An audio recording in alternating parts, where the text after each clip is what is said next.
Ia, whaatalo whaatu le awa ma le whaaloalo le nei whaiwanga le fiafima le tātou Purkalame pe o nei eile tautua le Radio Samoa se furulima iwa tolu a mo. Ia, ma le tātou Purkalame o musika su fifilei pe o nei ai.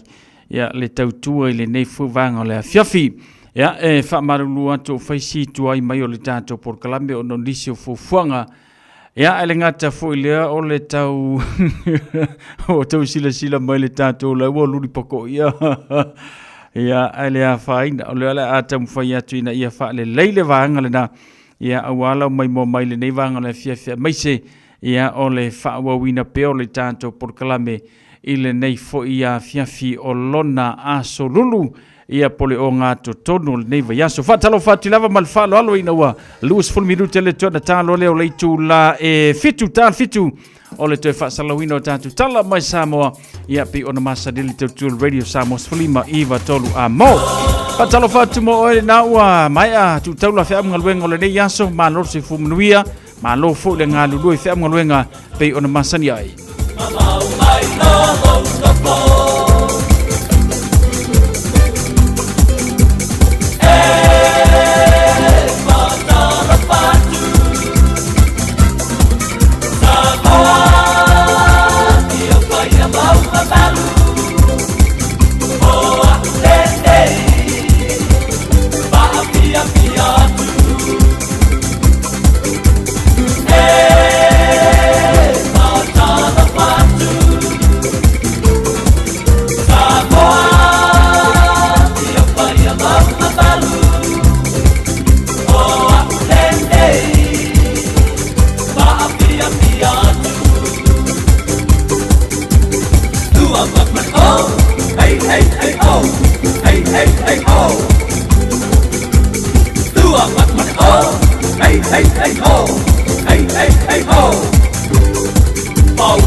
When I joined the list,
Ia, leo wa tula mai le tātou teimi I le nei fuwanga le fiafima le tautua le radio Samoa se fulurima Iva Tolu Amo.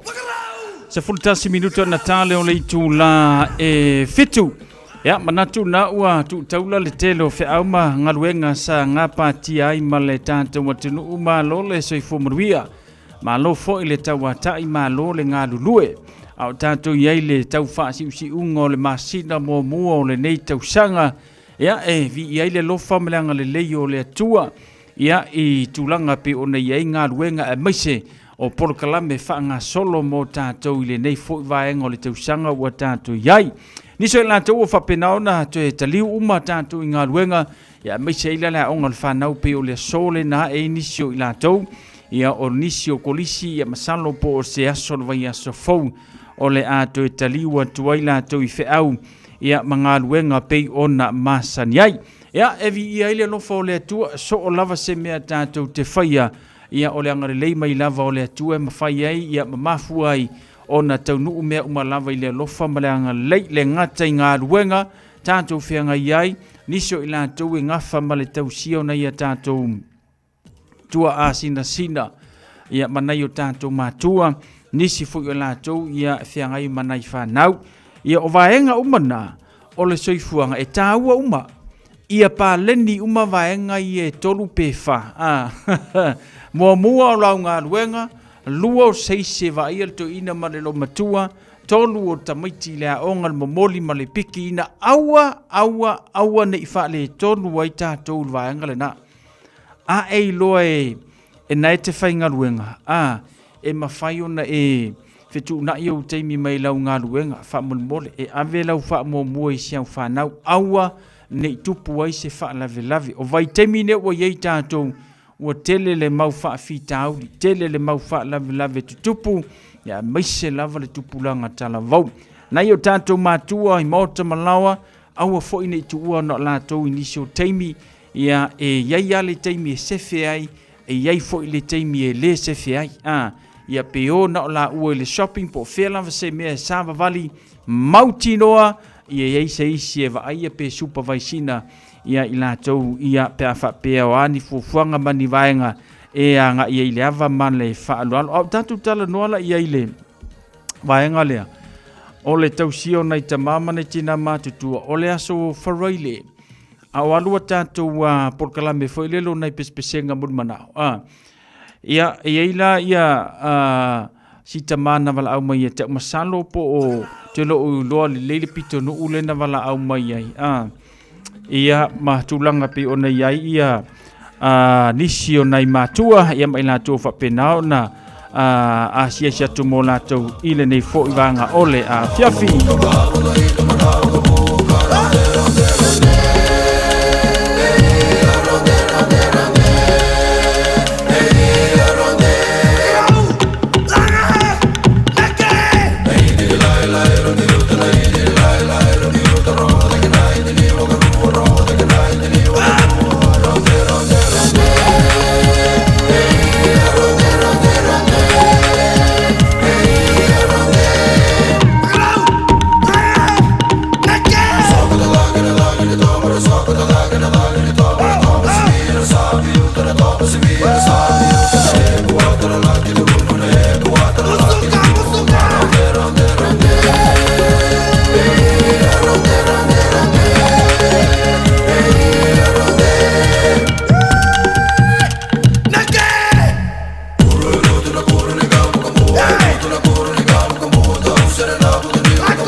Ya le o le tulanga lana pe ona ia si toe fa wa le tatu tala ile nei fuvanga la fia ia o le taimila le na o le Krismasi ma le tausanga fo ustamala le masalo po fa mesta mawa a to le ono ile fitu tausanga ye tonu ile fale tangata matutua ia ile taimi mo mua sa nga ile fale a tangata matutua ia sam anga ia tua ia siona tali masi ia ile telo taimi ia pe fa lua le vayaso ia alua pe kasi ale kausanga nga fail nga luenga nga ai umai foloa wa fiusita mai to fa tali wala isi to ia watu ia le ngata foila ile na ia wa fisi ta isolo ia no fanga avi ia ai le mafaila vona to mawatu se tala i siona tali ia matulanga pe ona ia le ainga e fa penao na asia ila to ia o mai lai le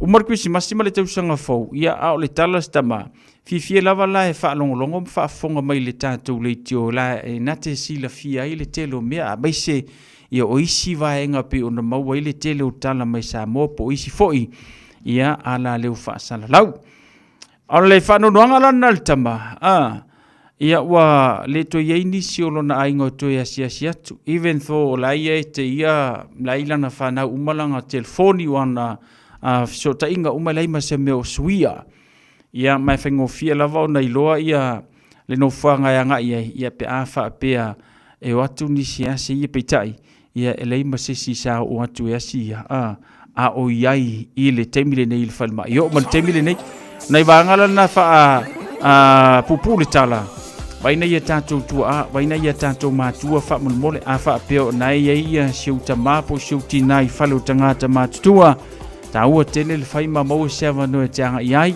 lua tolu le vaiaso ma nei tele na o ni tua ila tau tau na tanto asia nei tanto matua au iai la tau I mo tanga senga se po falo tangata matua tolo minuto na talo fitu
a day, 7 days a week. Radio Samoa streaming live on www.radiosamoa.co.nz.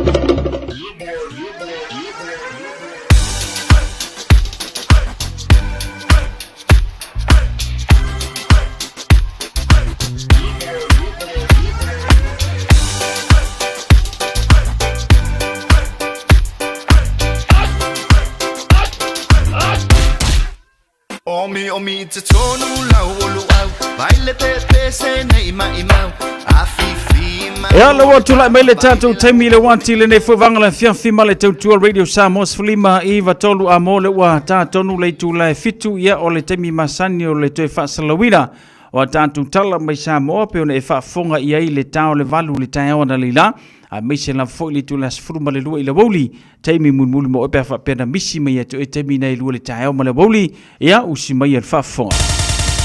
Usi mai alau whaafofonga o le whaapoponga fo ele nei o talafau mai Samoa. Awina sa mai mo oe e lau le tio whalongolongo le Radio Samoa tasilima Iva Tolu Amo. O te whantalo whelo tātou o tino whelo ai fo ele nei a sa fau. Usi mai al whaafonga talatau longo mai lo tātou o tino. Au te pena ia fionga i whaamasino le whaamasino nga whaitu malo. Ma le whaamasino nga mawalunga e toi a matatango fia mata ubutau sori tū la whono. Ma mata ubutau le vāo tangata i le vāi aso o mua nei. O lo talia nei e le pūlenga o le mta ngā luenga o whaamasino nga. Ma le whaafoino ngā luenga tau whaamasino nga se fina ngā lo whaamasino. I le whaautuanga mai le kāpeneta. E ngā lulue mai o lātou maota se ia vānga nā le su eino mata upu.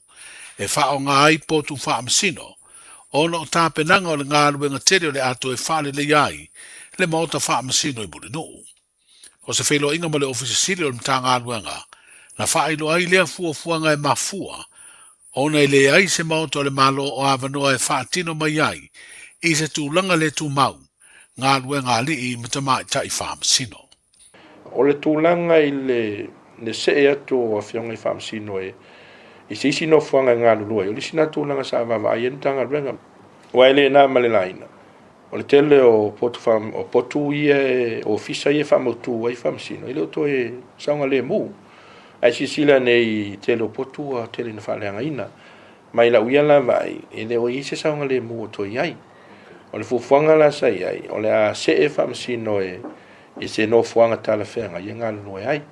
Ia sa taun whai se no fuanga se falo le malo o avanoa e ono se e peta iane ro ye se moto o avanoa le malo sa va ai le tulanga le moto le tofila weti al sana le palmene e peta iane ia o la lava e fai fo ngal wenga le palmene la to via ia vole lava la se moto ia tava vai foi le ia se ni faltan malo vo ia ia ai foi la popolenga il fa nga ino faltan malo man tu voi la faltan malo e public access o mai le public ia o fa maunga ia ngā lulu e whamsino e fai lava si fai tete ia matulanga malpui ngā o whamsino ia lea foi la ua toi vai e le tal whea ngai foi lea fufuanga ma o lea la ua tuina mai fai unga le kapeneta le ngata na whamaunia mai le vai ngā tupe fai e ngā nuenga a ua mai foi la ma le fautuanga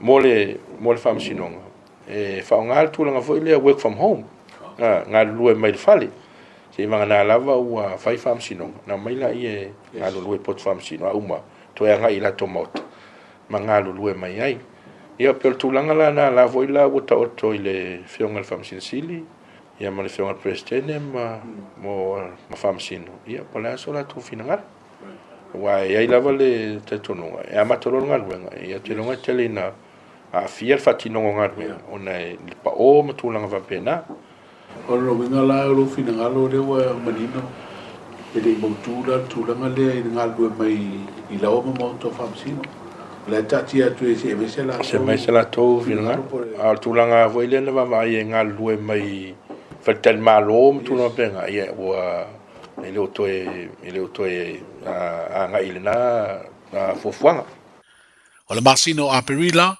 o lo fuafua e amatai le ngā luenga le toe ato ina leo le mauta whaamasino i muli noo. Leo wa siri e le se furu lima tausanga, talu o na mai a fausia ma wha o ngā, ma o se ngaluenga tele na whaatupe se fesoasani mai le malo o saina. O le tautonga ua mai a whafonga ina i luma o le fionga le whaamasino sili, e le fionga le tamai te i whaamasino whidiwhidi o le whaamasino nga whaitu malo, le fionga sili Elizabeth Jantung Peters, o lana tautinonga le i luma o le atua ma Samoa, i lona sanga i atu e whaatino o na tiute au noa ma le fefe, whaapito, alofa, whaitu au po le loto tinga. Na whaatumulia le potu whaamasino numera tasi, o le whaamasino nga maua lunga i mamalu wha le malo, le mamalu i ali i mtama i te i whaamasino, o ainga mauwo, ai maise le mtanga luenga o whaamasino i le sauninga na whaatautoa i le solua, le tama i te i whaamasino whidiwhidia, o le whaamasino nga whaitu malo. O le fionga le whaamasino ua mai a whaatauto nei, sa ngalue le ofiso tausi mawai ngā le malo, mō se vai taimi. Aina au auna fo i mangalue inisio ofisa lo ia tu maoti. Sa ngalue fo i o ia se ofisa lo ia au kilani New Zealand, au le italiu mai le atunuu ma wha waila na ngā luenga whalo ia. O le vai so fou, e to a wha ngā solo ai ngā luenga le whaamasinonga, i le tongfio mata ubuto soli tu la fono, wha pēr mata ubu lau tere le vāo tangata po civil court cases. O le fono le kāpeneta le solulo le nei vā yaso, o le a folasi ai le minsta o tupe lo iai bale vai o le mtanga luenga, o wha alapa te putonga tu maoti le malo. Suafo ila tau u whidiwhidia mo avano o sui o komiti whaatonu, mo nisi o wha alapa te putonga tu maoti le malo. O avanoa ia e au fiai masui, o komiti whaatonu a nisi o wha alapa te putonga tu maoti le malo na whidiwhidia, i le teimi o le malo tausi, le caretaker government, a lumana i le palo te tele ia au kuso le tausanga umawai. O le ua whaelo e le minsta o tupe, le fionga muripola ana rosa ale morio o i awala o fesota inga, ale ofisa so upo le malo. E urufale atu le whainga malo e iai whaai unga le kāpeneta tausi, na whidiwhidi ai nisi o sui o komiti whaatonu, ai ua le tala whengai. O le mafu anga lea na whaalea o ngā ia whidiwhidinga, ai toi whaasara lau ia manoa.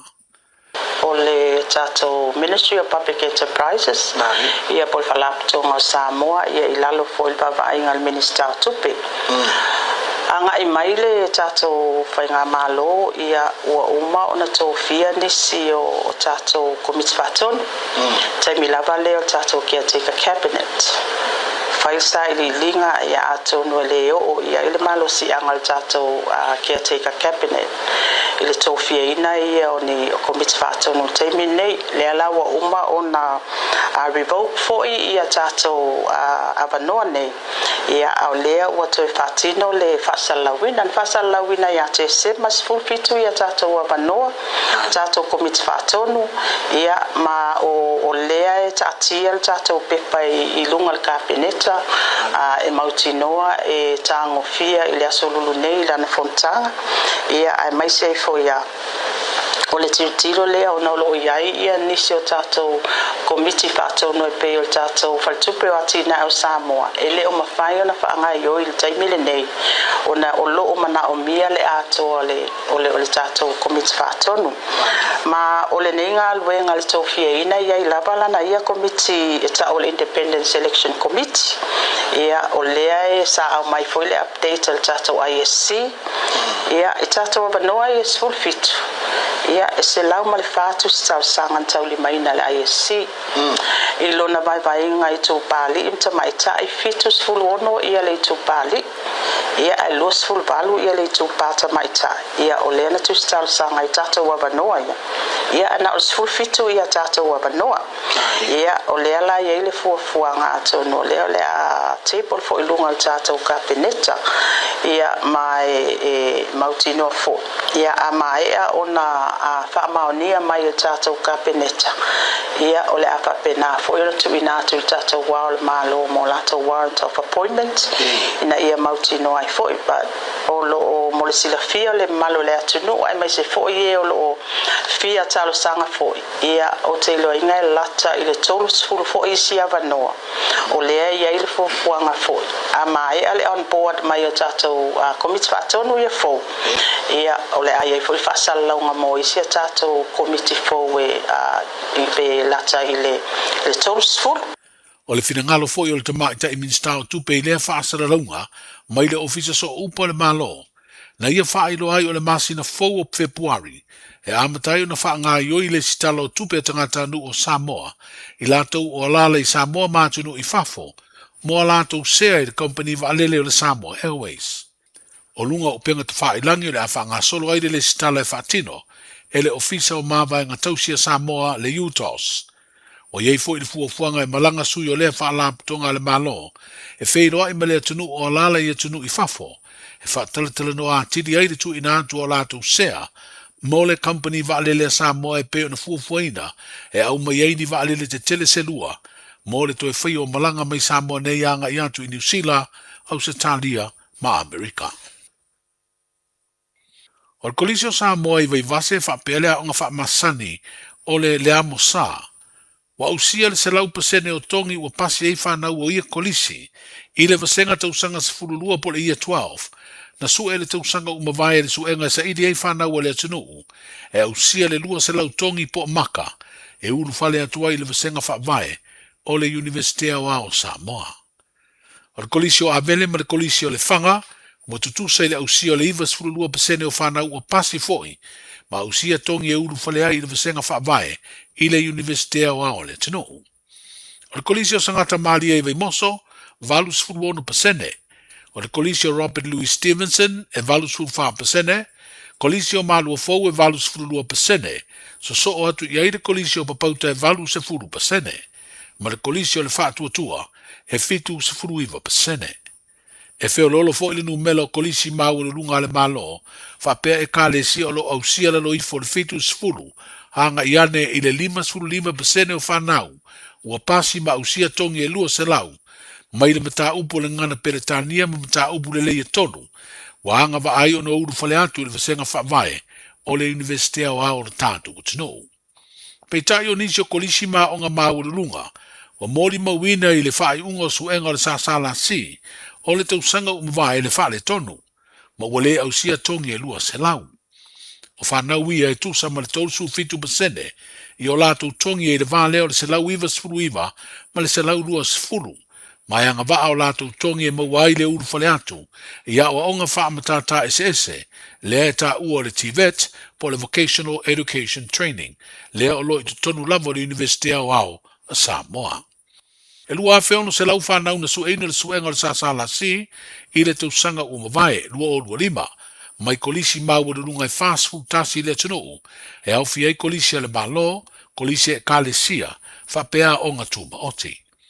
Alo mau lunga le numela o whanau o pasi mau fale, i le Universitea o au le nei tausanga, whatusa le mau lalo le numela o whanau na pasi le suenga, o le sasala si le tausanga lua o lua wha, le ana ulufale le visenga whaavai o le Universite, i le tausanga le tet nei. Wheroa i mo seisi whaapoponga, soifua. Eva mai pea i the radio kasi lima i wakolu a mo.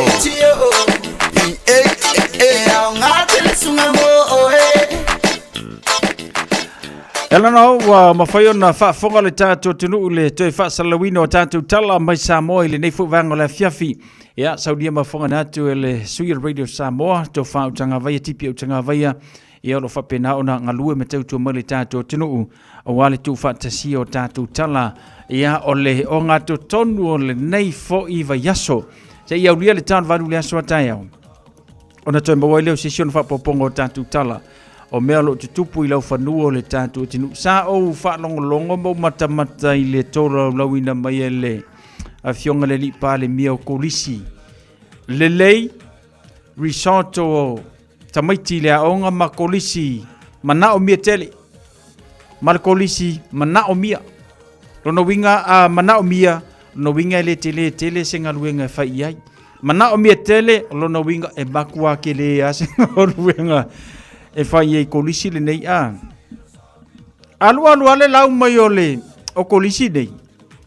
Whapea karo sia o lae saule mako kolisi nga au a o ngai lava i kemi le leik.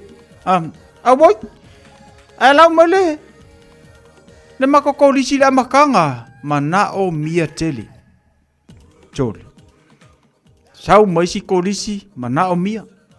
O le si kolisi, mana o mia tele. Ai o mai kolisi mai sa vai. Makua. Lelei.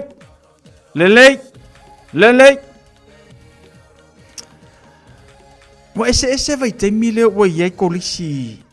Tamaiti a onga i le taumi nei wa tautangtanga i atu i mataimi pe ona tātou iai. Nā te whaafonga mai whaalongolongo mai. Lau te tala noa tu masalo po se meo le luas fulu tausanga taluai. E mo i ana iei ve singa i to tonu wa o ngai le tele. E le umi tele fo i ona whaia nei mea se i vanga nā awa iei ni ta alonga.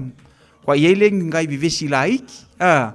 Ia pe masalo fo i bo whalo e lesi karinga o lesi ia i le kauranga kwa ilua le waiengi whetau i ngai whai ngā ia po ni ta alonga la kapi fo.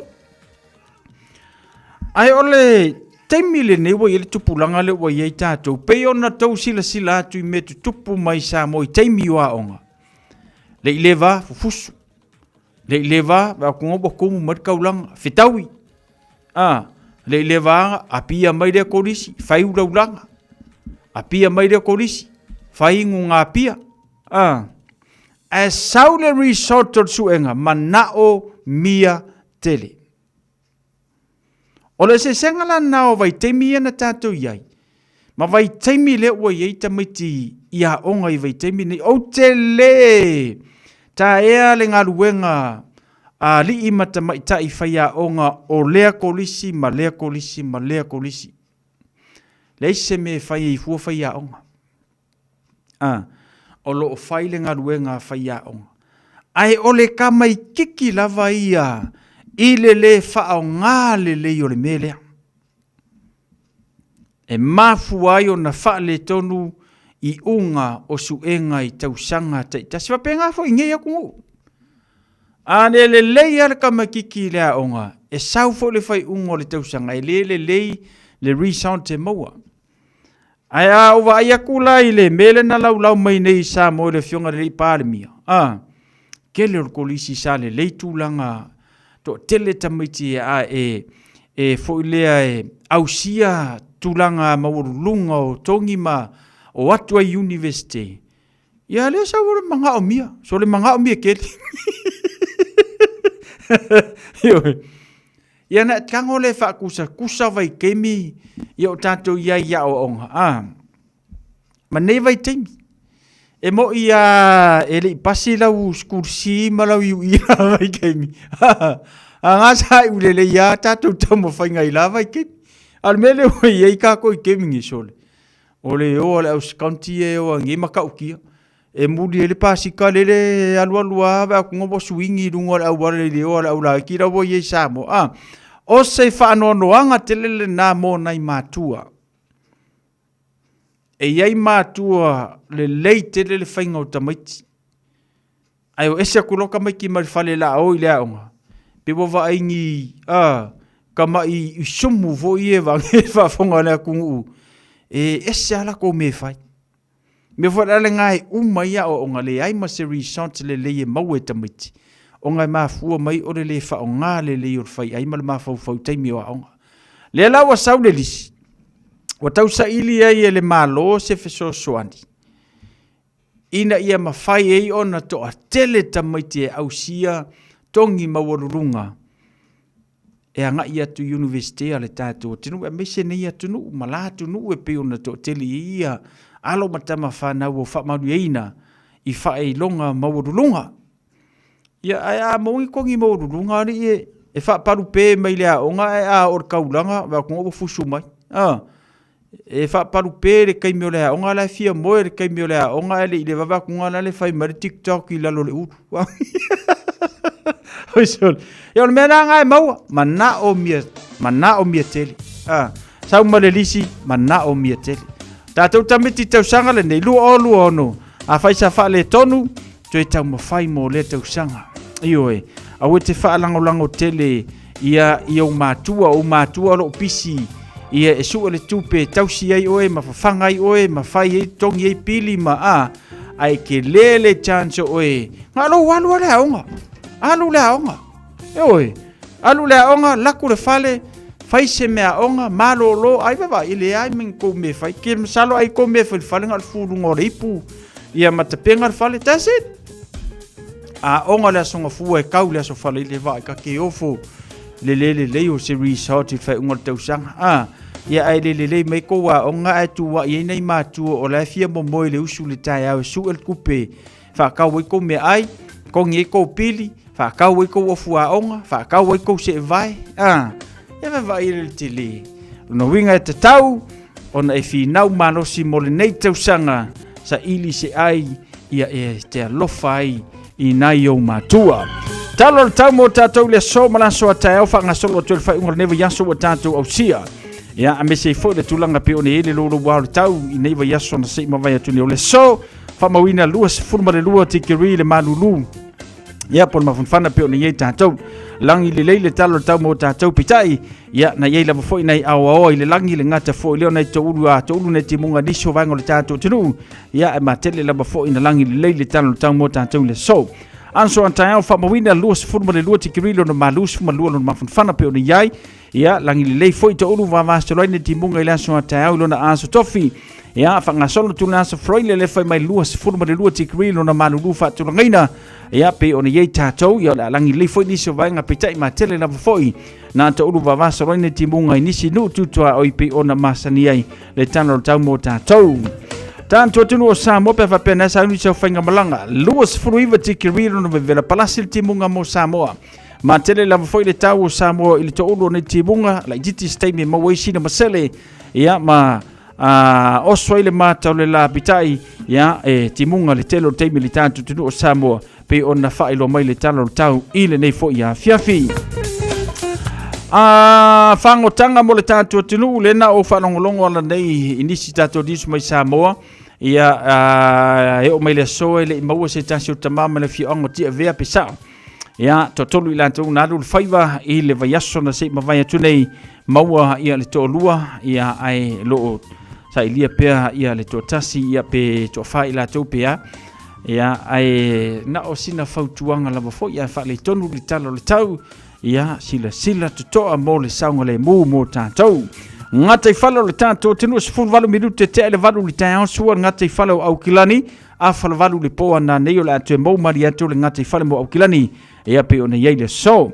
O ne hanga lua se fulfa minute te sumaritasi ia whapena o na sua le ngata i whale le ngata foilea ia o nisio vaenga pe o ne yeile tātou reporti o le talo le tau ma ngata i whale ia lusu 5 minute te sumaritasi le fiafia na nei mau mali atu ngata i whale ia male ngata i whale o ne hanga. Manu kau hetsa 5 minute ta sumaritasi le tai au sua ngata i whale mau mali atu whae te sumaritasi le poa na nei ia male no whango manu kau hetsi ia pe o ne yaile nei fuwanga le fiafi.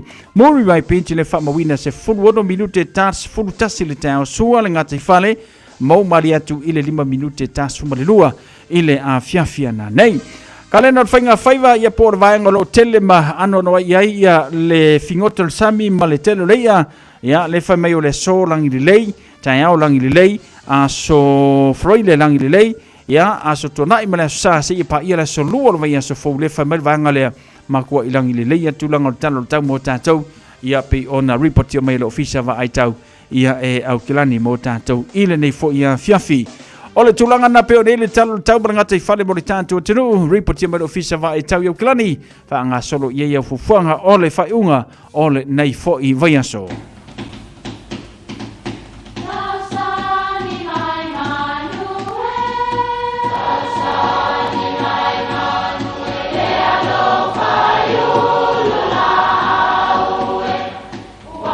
E o whanga manu i ululu o la au, awa e whawhanga i funga o la au. A o le tangata, e whawhanga i upu matala. O le mawhileo o alanga upu mamuanga ngana Samoa maona whaapongai, e a fua i lona sio mianga. O lona lea sao i le whaatufunganga o le iloa whaale aso, mai le tautua se ia o ina pule. O alanga upu mamuanga ngana, ua lantou mamanuina le tō whamanino a Samoa, mana tua fo'i, e tāo fitau muli le atunu. O nai mau e winga i maota malawa o Samoa. Whapea le tala o Samoa lava mai ana mua, se tasi le nei o pine i loa ai se matai tāua ma le maualunga i tutonu o se fioanga. E iloa i le iai o se maota po o se lawa. O se alii ponia lii e iai ni whaalolonga le nuu e te tau lava o na iai ni o lantou maota. Ia e whaapena fo i se tula fale po ni tula fale tāua e te tau o na iai ni o lantou lawa. O le anganga moni o nei fale, fale tali ai malo, e whai ai poto putonga le nuu. E le o ni fale whai ai ni sua ngā tupe. E ese mai le fale malolo iai pe to whai le li. O le maota e masani o na whau whaafolau tu poto, e la umi e iai o na tala e lua. O le lawa e whaau tu poto la poto e ta ua o le falitele. E iai le ingoa o le maota po o le lawa e wha ingoa ai. E masani o na ingoa ini vavau po o ni tala tu wha solo o le ainga. E wha ingoa ai na ia lau i loa e le atonu. O le isi fale e tua tonu lava o le fale tali malo o le li. E ta ua o le fale tua. Wha pese mau o le fale lea e tua i ai le fale tali malo. E ta pena mai ai ta mawhitanga maisi mea. Pe a malo tia sea a inga. O le fale lea e nofo ai le to lua o le li e whai ai nei ngā se senga uma a wale mauta. Ia o i fo i lea e mawai le ingoa wa ave nei le to lua o le li o le fale tua. A whai o se lawa o se tūla fale. O le fale lea e nofo ai le to lua o le tūla fale ngā sese uma i lava mea uma a wale tausinga o le lawa. Ma wha ingoa i fo i lea tina o le tausi o le tūla fale. O tua atu o le fale tua, e iai le fale lua. Ia, lea ua tā ua nei o na po o le umukuka, e whai ei ngā se senga la iti. O lona tolu o fale a ngā i tua e tā ua o le tūnoa, o le fale lea. E le ai lava ma se isi mea iai nā o pou lava ma le ato o le fale. E tūnoa lava nā o le fale. O le ala fo i lea e tā ua ai o le tūnoa. A wā nā o sua vai lava po umu e ngā sese ai. Ile male toe fale e faisi mau ese i tua e tā ua o le fale vao po o le fale ui o le li i malona ainga. Nisi o taimi a fai o se ainga e la talanta i le sami. Ia, po o fio anga fo i tū matawhanga e masani o na wa ia le lai ngā fale lea e whaatutu i runga o le sami. O aso nei, ua tele swinga o fausanga o fale o no swinga o le tau. Ua mawhai o na iai uma nei fale uma i tonu o le fale tasi. Ua iai le fale tua, fale lua, tu noa, ia ma le fale ui i tonu o se fausanga e tasi wha nei o na po. Peitai, o lo o tu maupea o na tu ese ma tu tasi i luma le fale tali malo. Ai maise ia li sili ma tu la fale tā ua o fio anga. Ia manuia lau whasonga Samoa. Tasilima i Watolu Amo. Radio Samoa. Oh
Lewa tula mai le tātou taimi le wati wa tela I titi le afa le fitu ia pe whapeo le solo wa so soifua mara wa so whanau ma walo wa vanoa e whape nao ne walau mai ei ia ma whapmanuia lo wa so soifua mara wa so whanau le nei vanga le afiafi tātou leina wa te tala mo e tolu fitu tā silima I vatolu ia pe whaase e mai fo ilo whamulianga le tātou emaili o le on air at radiosamoa.co.nz ia marungo le tātou emaili a mai seio le tātou YouTube channel ia pe ona ile tātou porkalame o whamulianga las whanau la soifua ile nei fuivanga ole a fiafi.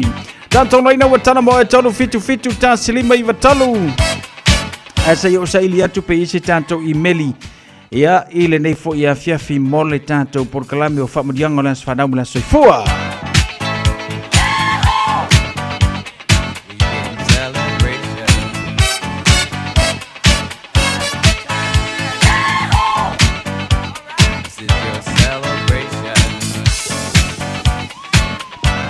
A o talia se tātou wala au le nei fuivanga le fiafi ia po se tātou whamulianga la so whanau whaatalo whantu ia se ngia li I ane tone savusa mai a lao I Amerika Samoa so I fuamanuia se ngia li a lo whantu mo e whaaftaile whaatasi mai. Si meona suitulanga ma lor so I fuamanuia whaaftaile whaatasi mai le nei a fiafi Nikola ulu mai sini o se talia ui kofi o lai. Tolu se fulu lua. Ia le vevela la ua ye sini I au se talia le nei fuivanga o le afiafi.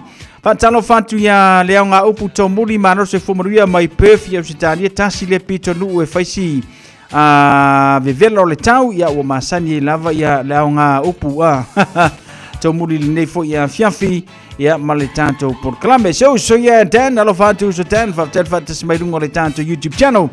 Ia whapena fo ia whale ulu Francis Sua mano se fumanuia whaatalo whatu Tina ngauang ta lofa whateile whaatasi mai Amelia Mikaele se fumanuia Ia male tātou porkalame le nei fuivanga le afiafi sina leo ta lofa whaatalo whatu ia whale tonu taili oa le mau male tātou porkalame lungo le tātou YouTube channel ia le ngata fo ilea whaafowina ta ngelu ma lor se fumaruia ia ile tātou atru male tātou porkalame pe ona iai le nei fuivanga le afiafi male tautua a le Radio Samoa se furulima iwa tolu amo ile nei fuivanga ole afiafi wika fiola fie le alu lau I meli so le ale ia le nga ele isa ua whamurianga las whanau le nei fuivanga le afiafi lungo le tātou I meli. O mana o mie o e pose isi alo a inga se fisoso ani tau whi malanga inga mo New Zealand. Imata au pue peo le vaita mai no whanau po ngaluenu.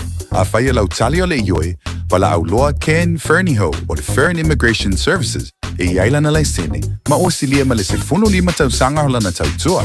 E toa tele tangata o fisoso ani iai Ken, imata upu tau whi malanga inga, e awhia imata upu na o atu le tribunal, ma apili le minister.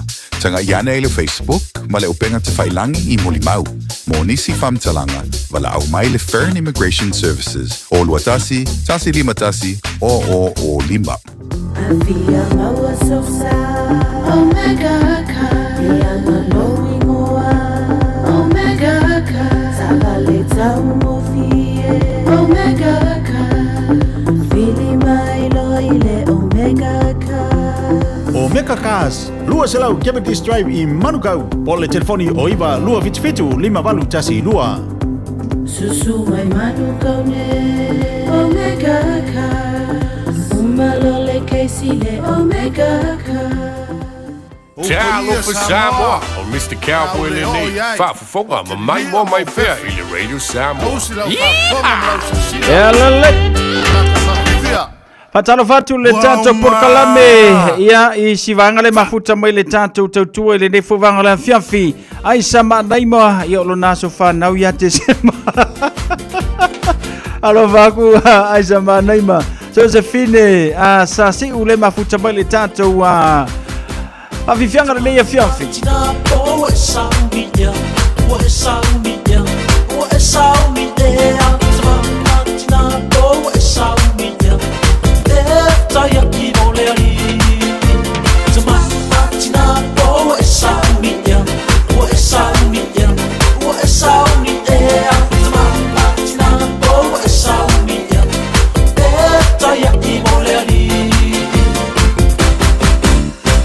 Uso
e tangu malosi te te e ole pili awala vane e pa vai vai a ia e tangu o ye o au au e ao mai tu mau a e tangu malosi te te e ole pili awala vane e pa vai vai a ia e tangu o ye o au au e ao mai tu mau te tu mau pipi mau oh te tu mau pipi mau satane tango fai lili u bese oh te tu mau pipi mau oh te tu mau pipi mau oh te tu mau pipi mau satane tango fai lili u bese oh te tu mau pipi mau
Lewa tula mai le tātou taimi le nei whauwanga la fianfis formaliva minuto na tā leo le valu fatasi mai fo i le sunga i le li malu al malo tūman wau siki a siuma le tātou porkalame ia o oe ma le tūla fono ia manatu sa to tele i tātou sa whaale yango le tūla fono le tausanga na sei mawai atu nei ia a lewa amatalia nei tausanga le la uma ia masina mo mua le lua o luono ia wakaunga kwa manga ia le tūna fongo leanga o le simelea e ke le kako manera o le alu mo me o le soli o le tūna fono le ngata ina totongi lausala o le kapaka se se menga e paka i ko kongi malausala o lo drink and drive ko kongi malausala o le ai o saula i senge aluako i malausala o le uma o pepa o lau kaavale ia koe aluako i malausala i low speed vai le kele o me mo wai ka kousala ai ko va inge i lungo manga ala i so se manga ala mo kele nga ku angi me fo i e pengi kontenga i o pengi kontenga i lungo le awala ia ko kiki se furu le luas furu kema la nga ia i le nga me o le mena nga se sau pene sunga le li malu se ka ko fesiringia i nei mea ua leilo e kako po fe a kako woanga iai kamiange i le ku i o le speed camera kamiange i le ku i o le ke mai hele leo malanga me fo ile le radar sole ia ale nga ka fo ile so se mo li la vai ka kawanga i se camera ia fa tasi ai ma kamera nga pengi container lo ke fai aku ngi o leilo ngai ka nga ka po fele mea oi fai or kokongi o sala, kokongi o leskala, kokongi o kilomika o kaavale, alu runga malpingi singi, oi sol maka o kia, koe alu male kupe kokongi e lau kaavale, e umangi a lau kaavale mo kua kako pala ilai ai fai ngarvaenga le, ai uidea, ia o tulanga la naro, oi mare tula fono pe atale tula e valu, tanto fa silanga, ia le ua tenu mai e tau le ne fui vanga le fiafi, ia ona whanga solo ai fui leo le tanto tautua, maisione e tanto por kalami musika so fifiloi ia pei ona masani ai Whaasilanga te malanga I Samoa ia so fia awa e te aru ma avele misela. Pui e pele ia oe ma le tau pita nuu mai wha mai ma tautia. E ala I le mautino le ua whaia o tui pui. Ai e te li malanga I Samoa e te aru ma avele au pe patui. Asia ne le info.health.nz pe puksau vaccine ia pe talano ane I le whale tala vai lata ne ia oe. Ia po se pharmacy e whapenana lata ne ia te oe ma whai e isau kui o le misela. Ia ma sidi foilele kapala pe pakui pe mga whailau kui o le misela ngai ole ma ave Samoa pe a whapenei sa uni sau malanga I Samoa. Awane ngalo sau lo minga o le tusi o le songa fantasi ai ma le lolo minga o le vao filifili e mawai whaarupenga o Samoa I sisifo. Tuila mamarua o nisio tala tu o Samoa o ngā upu le mata whai oi al batai. I le whainga o le whaalave pe o le whaapoiponga maliu o le osio singo a inga whesila whainga o Paolo si I whaaloalo. Whalanginga o le kalesia maritele o le ngangana whaalolonga. Fitus fultala lona tau na lo fisa lava le Radio Samoa. I le tolu pātolu ono Hopewell Avenue I Manukau I te mawai. Mo nisi whaamatalanga wala au le lua no lua tansilima I vatolu. Lua no lua tansilima I vatolu pe tanga iane I le shop radiosamoa.co.nz te whaima iesau oka. Mafutanga tama whanaua santawa. E whaatulo watu Samoa o oe le au mamala. Ai o le a whanga tonu le malama ma vili tonu le ifia maina I le mafutanga tama whanaua santawa. I te maali I mawhailaunga a maisele ainga sa whemata. O loo awhifio ma pāpaa au I au kilani nei. Le pa ia lava lea ia sa tulu mafono a wā tawa ma whemata. Se iuli ma le maupu ma le tama ale uso. Le mamalu ia whale a furungongo ma le whale tolu. O loo whiangai nei le tātou nuu I siulepa ma le sa ilinga ma lo. A wale tofi fai pula le tu malo sa fatatasi. E wha sila tuai ma le wha alo. Le a whai le whono tanga le tātou nuu I le aso tona I nei. Aso tonu sumaritaso Januari le tu lai ono I le a fiafi. I le tuatusi luas furu malilima. A Monterey Ave I o Tahuhu. E te talo tuai tama whanaua santawa. A maisele nofo a suafa ma whanupolu. O soli ma feoi o le ainga sa whemata. Tātou whero I aile nāso I le alofa maleanga le leio le tua. Whaaftai, sainia mai awa sa lalau male mafutanga santawa. O lua tasi lua lima tolu, ono whaafatasi. A whemata palu salu e whaapoi le o lua fitu. Lima tasi tolu lua. A whemata fotu niweli le o lua. Wha lua valu, lua fitu, ono fitu. Nisi nao telefoni e te walau iai. Ia pe ai nisi vanga te fia malamulamai le tātou whaasilasilanga le nā. Mafutanga ainga I le tai. I tū pai o suli o polu ma pai. Ala I vaenga sa tupa I tea. Ia ma whai ai ma vai moso. O le tāwhatolu o le tātou ainga. Ua tonu nei lo komiti o le a avea le aso tona I aso fito Februari. Alei tula se fulu ma le lua ma ai le no whanga. E whai ai le tātou whono le hora le kalesia e whankasa Niulin, Great North Road. E whamana tuatu tau a au mai sau taitai masani a wasi tātou whamarostino. A le tātou ainga, whamolomole tātou ainga I au kilani whamarolo si mai. O loo malanga mamau mai o tātou ainga Wellington e Hastings, o le tātou whono whae ule nei I le... tala no inai o le tātou wha moe mo le malanga atu I Samoa I le tūlata I le whai ungo le nei tausanga lua o ruono mo le tātou reunion o loo wha tali mai Samoa I a tātou o nisi wha mtalanga uma o le asila fia pe awai mai wha tai o le komiti o lo sainia le tātou wa wha sila silanga lena whono I tū malo manureua wha tasinga a le wha liu le la. E mua na wha poi la au tūmanu I le paia o lau wha fofonga anga Samoa o le mamala. O le nei wha sila silanga e wha pitoa mo le mamalu o le tātou wa tunu o lo alala mapampa au I manreua mai tū malo tua oi. E wala au wha anona tuai e wha pea. O le asonga fua lua o Februari lua o ruono o le tātou wha atasinga wha le masina mua o le nei tausanga e whaia I le Manureua Sports Center. Mount Fall Park, Tasi Vanus Furuwe Mouth Row I Manreua. mai le tula se furu le tai au se ia pa is furu marelua ile a wauli tatala le avanoa mo sui kalesia ma futanga fala potopotonga ma so se Samoa fi awai o le nei whaatasinga o loo awai mai ei sui o le fono whaavaya Manrewa ia po le Manrewa Local Port awale soala upuleina o mata upu mo le atina ina o le tato i tu malo a ma e ale asonga fua Manrewa ono so ai lea ma le whaatasinga wha le masina an le whaliu le la mai le se furma le lua se ia pa ia le tu le tolu i le aso ma le no fuanga la valea e tasi mo tua a matutua e tatala le nei whaatasinga i so se tua asina sina e fia awai. O lo o saunia le tau maftanga ia mo le fofonga tau mafa i le aso o na so ai lea ma ta longa mo le au matutua e ta fawai. Morisi whamtalanga whaaftai le whaafsotai le asa whantausen i le numera o luatasi ono tasi valu o whalua. O luatasi ono tasi valu o whalua. Ia manisi vaenga e te fia malamlamai e nei e tātou whaasila silanga le na. Se o siaki pesi si tātou whaasi silanga i ke ua misi aku ia a onga whaale kongo e whoidoka kou le ngai vaenga o le afiafia.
Lena Paulana ne tatu fasi silanga lewa tanu mai ta ule nei foi vanga la fiafi male tatu ala radio Samos Flima Iva tolu amo le tanto por clame pe oni yai. Ya ni sivanga te fia malamala mai ya fa so ta male tanto lena lua no lua tan silima Iva tolu ya e mafaiona e maua le leili tulanga nei tanto fasi silanga lena ya pe ona masani le tatu radio Samos Flima Iva tolu amo. Le au pepe pilione fa talo fantu so se fina sa si u fa tele fa ta simai. Ja, le ngata foi lea Jean za Collins e peshaun se foi manuia Jean fa tel fata se mai le nei foi vanga le fiafi.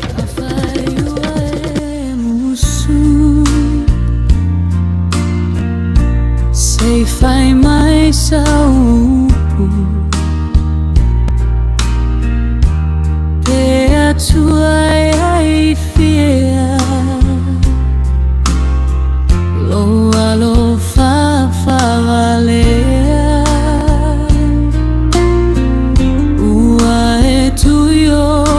toga o le lavola e sililo mativa ile tamao ainga seri ivanu salama imoau saoletaeo uatafia saoloto lesamiloloto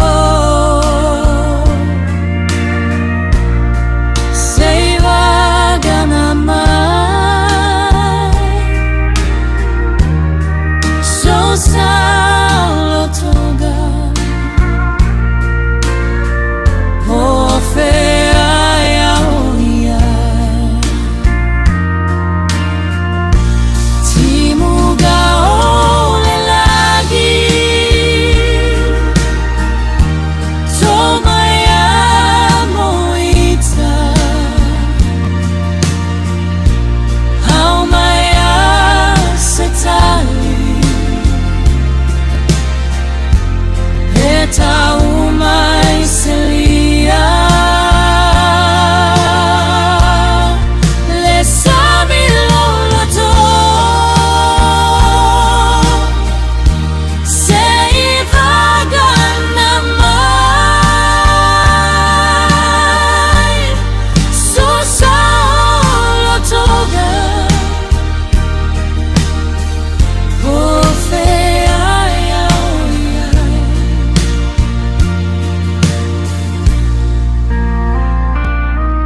E wala.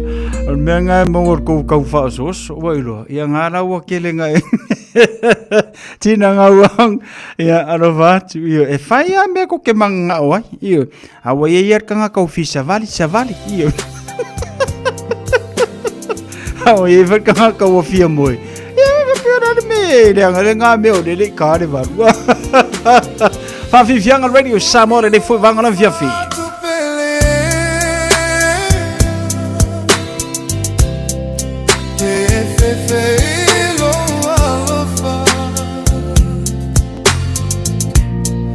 Vai toto nuolo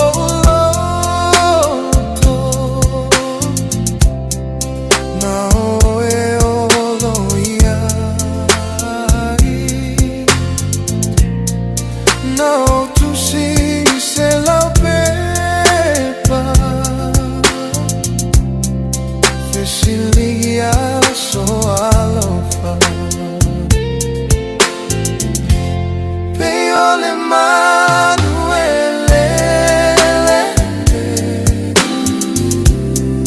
Fa appena orele pele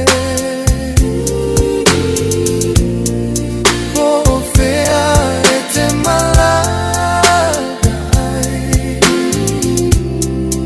Olo sua fa o te ti uai E ole yuga ole la lo lagi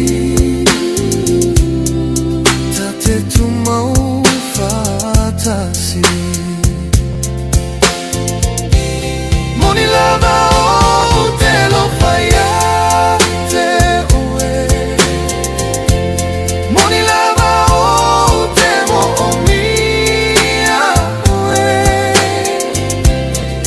Mo oe mo au le fatu ua tu O lagona o lo ulo tonei Hotele abatu ni masei Le alo fai a fai le lei Tiu ai le asonei Isi alo la le lei Wafa ape ai tanei Wafa ape ai tanei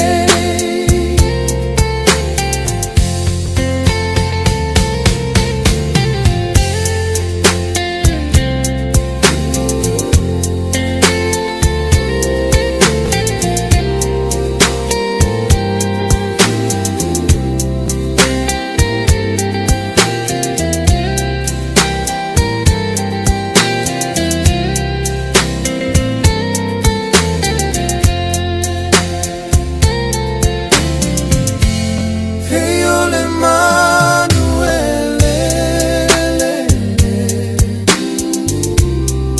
Fa appena ole pele O fea e te malagai Olo sua fa o te ti uai E ole yuga ole la lo lagi Ole atatu mau fatasi Moni lava o te alo fai a te oe Moni lava o te mo o mia oe Mo oe mo au le fatu ua vatu O lagona o lo ulo tonei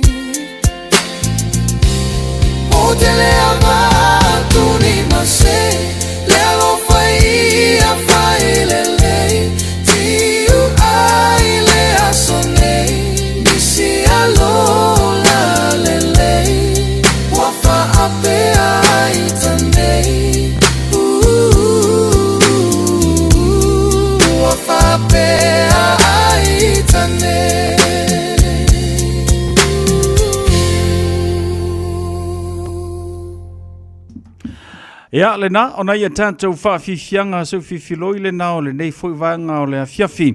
Ia ma le tautua le Radio Samoa se furulima iwa tolu amo. Ia meise ia tātou whaafifianga pe o nei ai.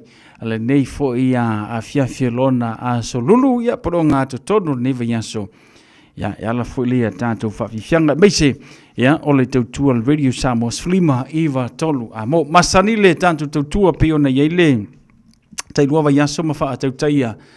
Ia le tātou wha talanoanga ma le matanga luenga ia o leo leo. Ia o le tātou purukalame o whaingoina o oe ma le tuna whano. Ia whatase ma le sunga le lisa tini tūmar mausiki a siu. Ia meise io nisi o alo matama li o le tātou wantenu o lo ngā lulue. Ia i le matanga luenga o leo leo e whapena o na autova mai. Ia mo le tātou purukalame pe o na iaile nei fuwanga la fiafi. Ia e fiafiala le loto ma le anganga le o whaatasi mai ia le sunga le li malul malum salo le teimi mua lea. Ia le o maa wheilua iai. Ia maa whaatau teia li tātou porkalame mana tua foi oe a o le mele o le ngungu. E le ise vai fofo. E oe e whaalonga kulo wa ngungu ngoforo le fale. Ia ai whaapenauna i le sui momoe. Ia e whaatau teia le tātou porkalame pe o le mea ngā le wale awai mairisi a tā uso a wa maua le ngase ngase o le ngungu. Alifu. Ia sa o le lei lava sa unoanga e lau sunga pule tau sa maanga. Ma lo le soifua, ma lo foi le fa ma lo si fe amunga luengo le nei fiafi. Ia le lo fa malanga le o le tua. Avea foi ia tātou porkalame tātou te wheilua iai, ia ma watu ai se fa ma lo i le tau matafa ioi. Maiso le ngaluenga e fa penao na tau whitai iai. Ia malitele o fa fita auli, ia malitele o le au lava vale. Ia meise i la tau e fa penao na fa upenga ina e ono lama i le oti o tau soifua, ai malo le to le loto, malo le finau, malo fo i le fa malo lo si fea mga. Ale amatalia le tāpor kalame. Ia tātia tuia ia te oe te wha lau loa lau suafa, ia meise se a fiuanga, ia ona tātan me wha solo i lea mo le tāpor kalame i le nivanga le whiawhirawa ma le whaulan. Tai tele mo le avanoa, ia, e moa isi i lava le vi inga ma le wha afitai lo tātou tāp au silio i le langi, ana si anono nā lofa mno nā anga le lei. Ia leo mwhai ona tātou toe lau mōfisi le whae le nea fiafi i lumo nuu foi, e leo tu o nuu. Ia po le mga awhitau o le soifua, ia pe o le tala na whai i le tamaita i o le utongi te paitea. Ia e te tonu le manatu ia lea lava o tātou tepa i ula, tātou tango i ula, i o tātou futi foi whaamanu ula i le nea fiafi, ono le pule whai to tasi lava.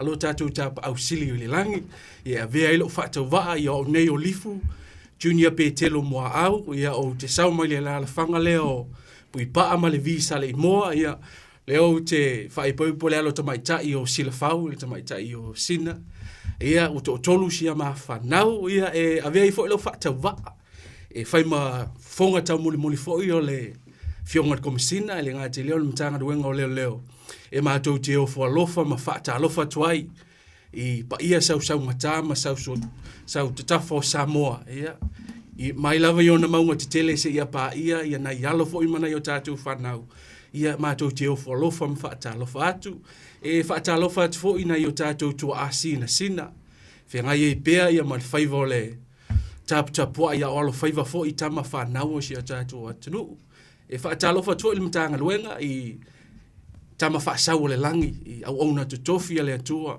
so lava se ekalesia ia po se matanga luenga fo i o whaafale tulu ia ai ma whaatuli vai ngā waia wale taua so suino le puwai o le ola. Ia whaatalofa atu la matanga luenga e whaapito au ngafa fo i se whaafeiloa i o se whaatalofa al matanga luenga ia i le pule o le tio Samoa ia le ngata i leo lo o tofisa mamanu le ngata i leo lo sunga sau ia lava lea wali fai mai o ainga ia o le ainga malosi ia malole soifua manuia soifua ma le ai lao ma le soifua mau ele nei i tula le fiafi Whaftai alif o leo o mau atu e tautino le solo le tamalo o oe leo o vai atu makua i koaru loto leo winga o lau tala ia e ei nisi o tātou soa malo le malo pe o nau tova amai e alu le whaatalofa e le te teita ua me leo le whaipoipo Ale wa fa no ku lau sau le ne vanga la fia filifu le ai ona wa ta tino le solo te malo ia ma wa maule mama nga la pin mama ali le pin mama mano mo tu ba o sil fifo ke musu ke o pisi la ke fo la fia mano wa onga umangi ya se tau so ya tu mon va le la wa wat ka halu i fo ngi va ngola fe wa kasi le se mama sa mo ya ma lo le soi fo manuia li fu pe ona yele amatanga o le tanto por clambe o le tau fo ila le tanto por clambe ma le tanto fa tantara noanga e ma wai fo maftanga ma o tu le au so sa mo le fa pe nauna to nga lulue se fa se tala o la se umi talu ona si ilo lima e te tau tua ile ngaluenga fa leo fa fa tele mo le no na fa wina ile aso luas fulo ke topa tau sanga lua fe luas su mal lua masalo lo walu nei le tolu fa tau sanga talu nga lua ile patanga luenga le leo ya le lau te fa mautu i Omesten yo terminei lo te nga lua ila lo le matanga luenga le community engagement team ke le anga makto nga lua i taulanga fa tau i Otara ya Dawson Omesten mo fa solo tuai na pito no se tau mara tai ma le fa lo lava ko so pi ko ngua ke le la ula vale le kule i o ko we ya sa o lele lava sa no fe ngai ma la ula vale ya wai pe ta falling a me fe na upala langi o i fa i tuie pe ia a le tulea ma to manrewa fa nga solo tuai nai o tahu la ko ngai o tara ma se pito no ua li ma li la versa no olona mana ia fo iole ia o pe nai peila vo no fuanga nei tu mo ina yo tatu tangata no mai mita i fo le loto malenganga ia e tau tu e tau wasu se pu vai ia ma tau tu fo ina yo tatu tu o lo fa nga ina nai tau langa fa tau ia ma tala no ia ma fa so i fo in tu langa fia mala mai mana ia tele a lifule tau tu taluna la ia po fa ofuina oi o fo malo New Zealand nei o ani fa fita uli tene fta ya ima lenga luenga lifu ta ua tele la ofisilisa taluna o nga lue ma ona fo itu na tanga luenga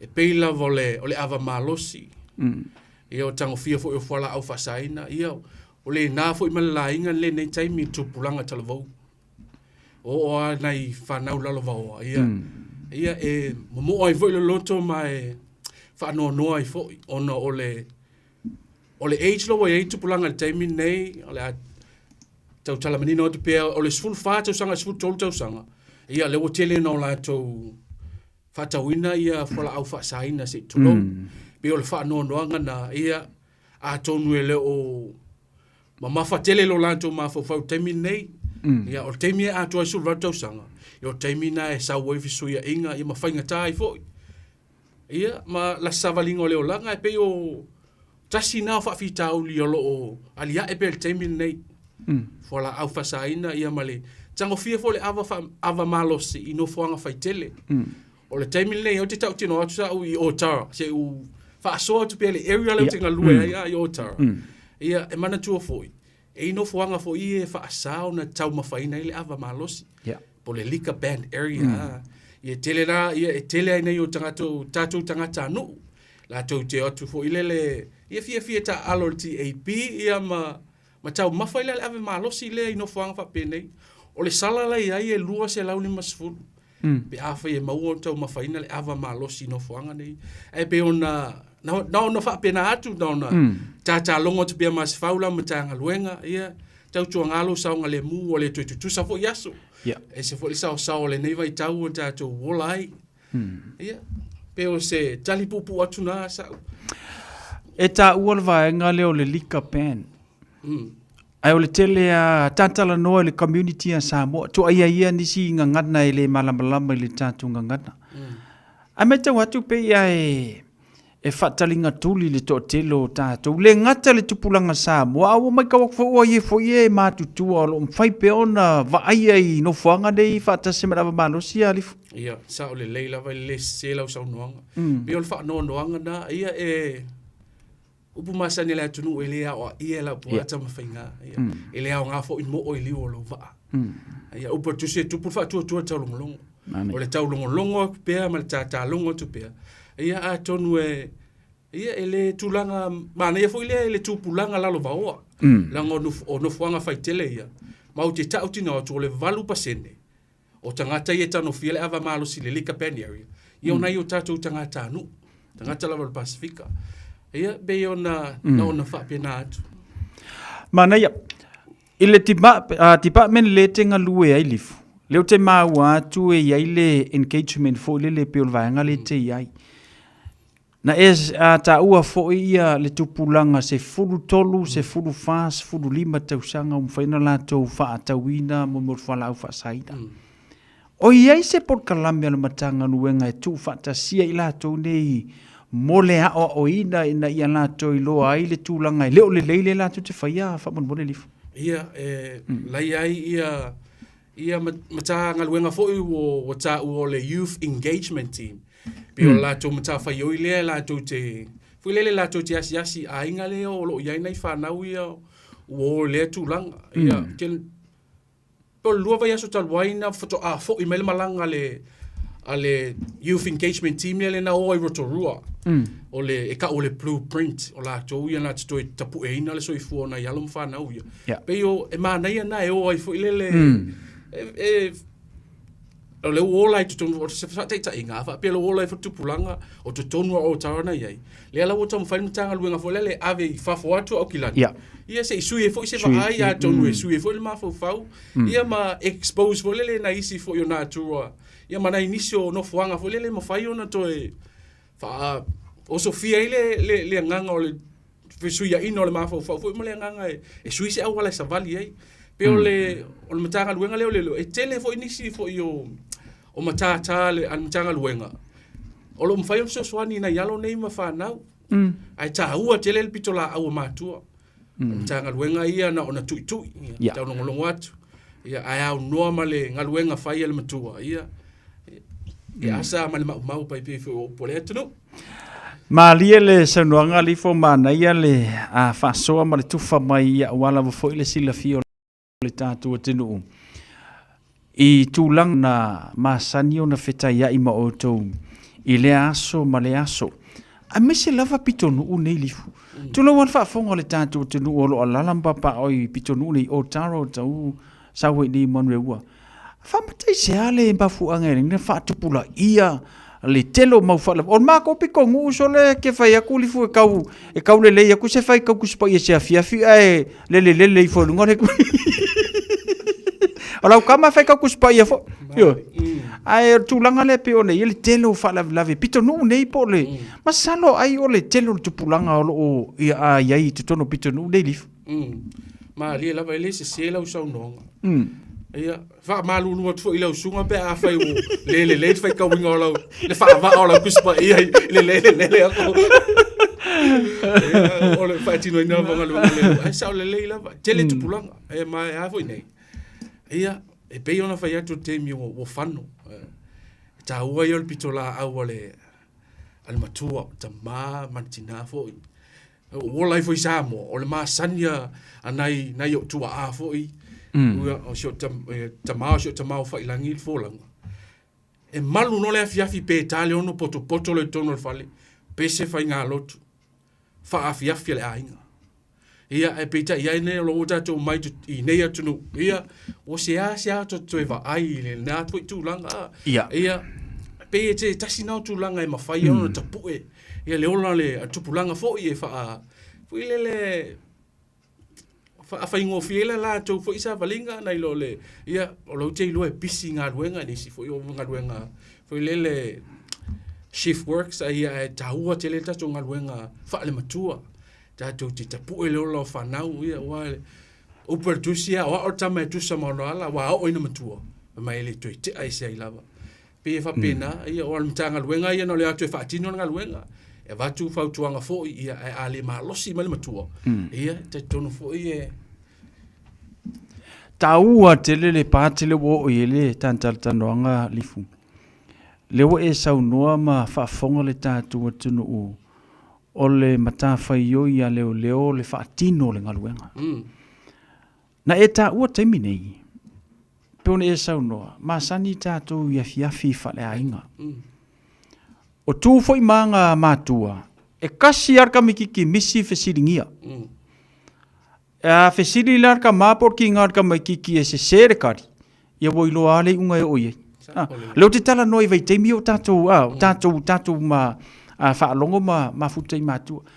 Ai peise i o le teimi le nei langa ai masalo o le ke leo le screen o TV. Ai masalo o yengi la au la popoa ma mei o Bluetooth. Pei o le vangana wa ngalo ai ona tātou o pei la wala masani lea o le lotu i le tae au, o lotu le fe. Pei maa nei le wala le na toe fafangu mai le teimi ni. A le leila te tonu le ainga. Fai ngō whir tonga luenga i fafo alifu. Maa lie lava. Sa o le leila wale sau noanga. O maa nei a fo i lewa.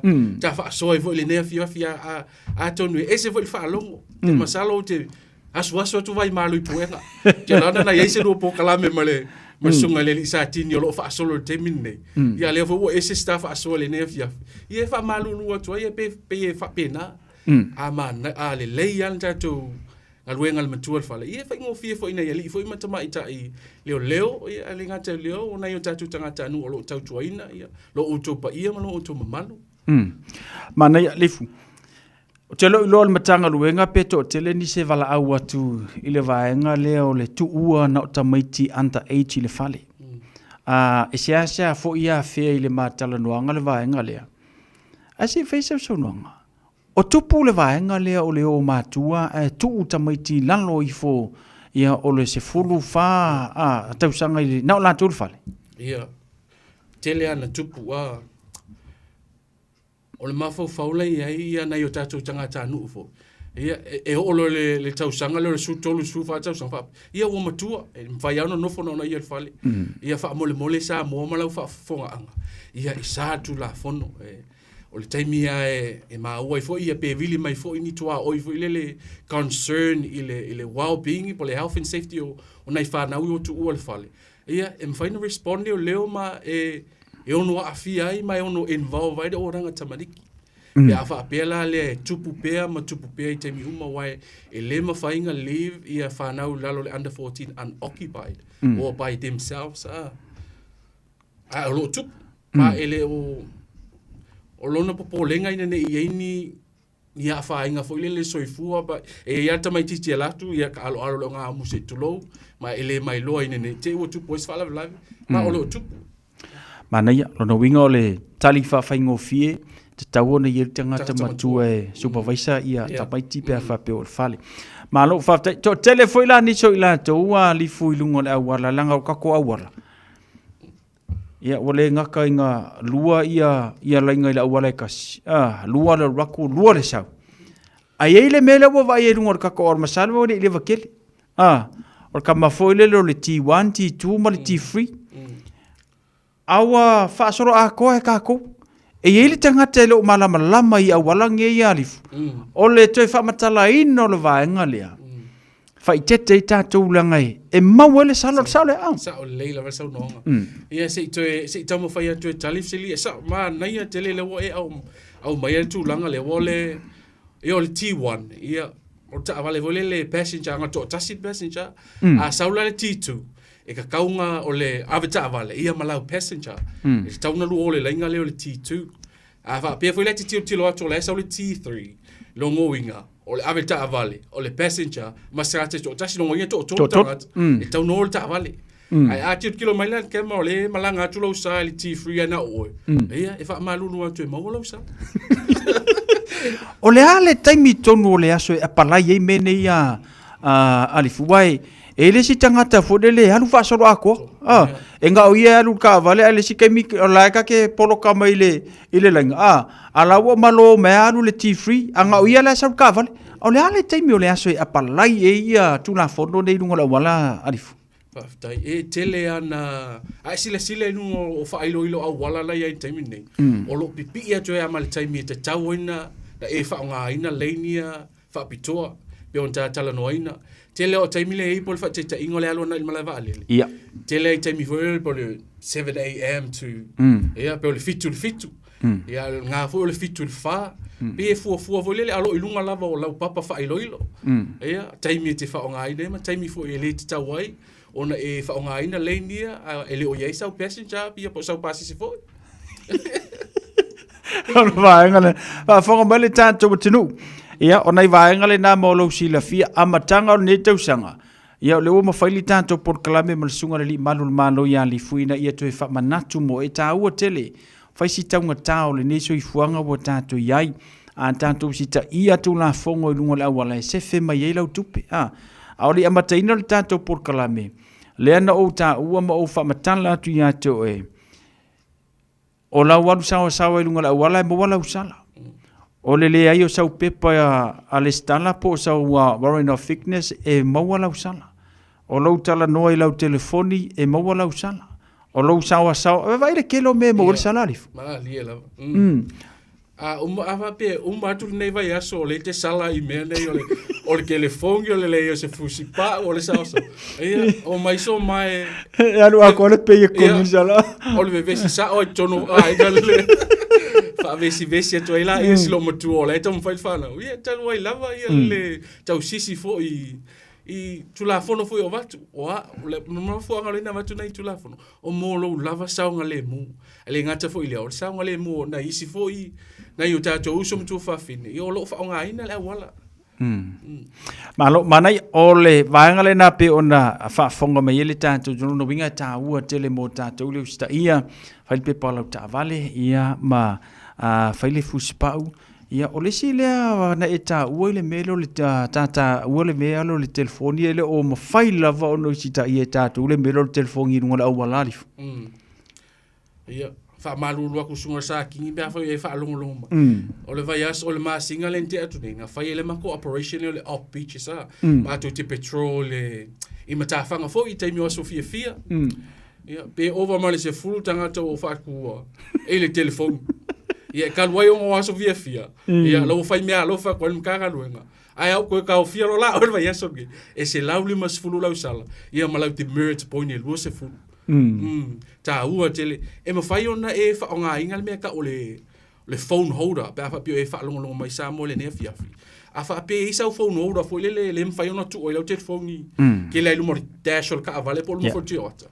E ma fai la ona e fa nga ina lau telefoni fa pe na pa pio le te tu ile traffic lights fa pio le te fa tali te me te mo mali e ma faila no e fa nga ina lau telefoni a opipi ile phone holder a le temi ai te ave e sia mali telefoni ai ulo lima yo temi foi na e so lia tu la phone ai ma faila no e fa nga ina telefoni pe a fa yo le pipi ile phone holder e tono lau ta vale Rono winga e tatau ona hands free yes yeah Mana ia ona ifa manatu na mo tātou ia le tātou tinu fa mole ia utangia nei vaenga le na ia awa ia le sefeina pe o lau seleni pe ono ta wa faisi tangwa ta tiro ni vai temi ia pa keti le le lau seleni ia ma fa itete tātou I lungo le awala kola kualo makua ngai ke ave okay kang okay ole ango fo yer ket fong ya lifu se fai le se tala pe ata nu le fale wa ile tanga te vole le fa ko do fa fanga video ala ilo le tra mai ia o solo marco koma bolunga ai le lo ole ai awangi ka dia ket fong danga le ave ka val ia ma le lo ia pe te fa ta fa fo ise tu wala se me se fe la ta vale ia ma tali val au melo mtu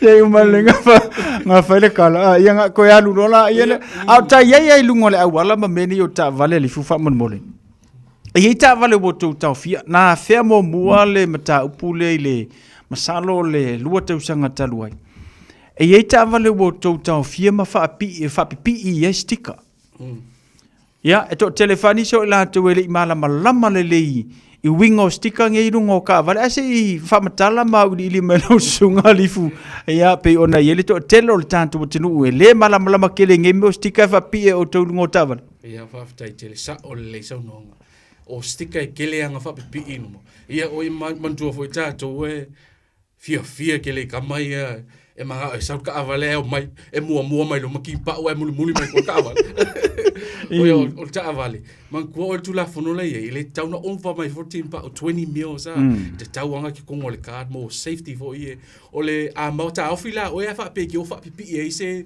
pink sticker wa langu nga sticker o le pink sticker green sticker ma le blue sticker ava pela ki o fa pipi e se le se pink sticker e lo no ina e te tau na lu sa o to ala ta avale melenta o fio leo alu sa o le fale insingia e ko inspect al ko e la ko po ala va kulang o fa kongo kele ai le mafale o kele ia el kama voile le o kimpa o over my fafo ia manisi lava tulanga o le pink sticker langa ele ava pe to ta ofi leo o e ave se le pink sticker ele file inspection ia e tolo ka avale ka avale o le fine la ai fas la le masfulu pe ni te se o le kaunga le salanga ia e ko to fu la ka avale mo le luas fu mo le valuaso e fu tu petongi ta mai tu porque me vala au le to trucks me la ia el fas la valus fu le pili le to depending le maula ia ava pela lu tita ofia o tara ku ia ma le ping sticker ai al waku ko eves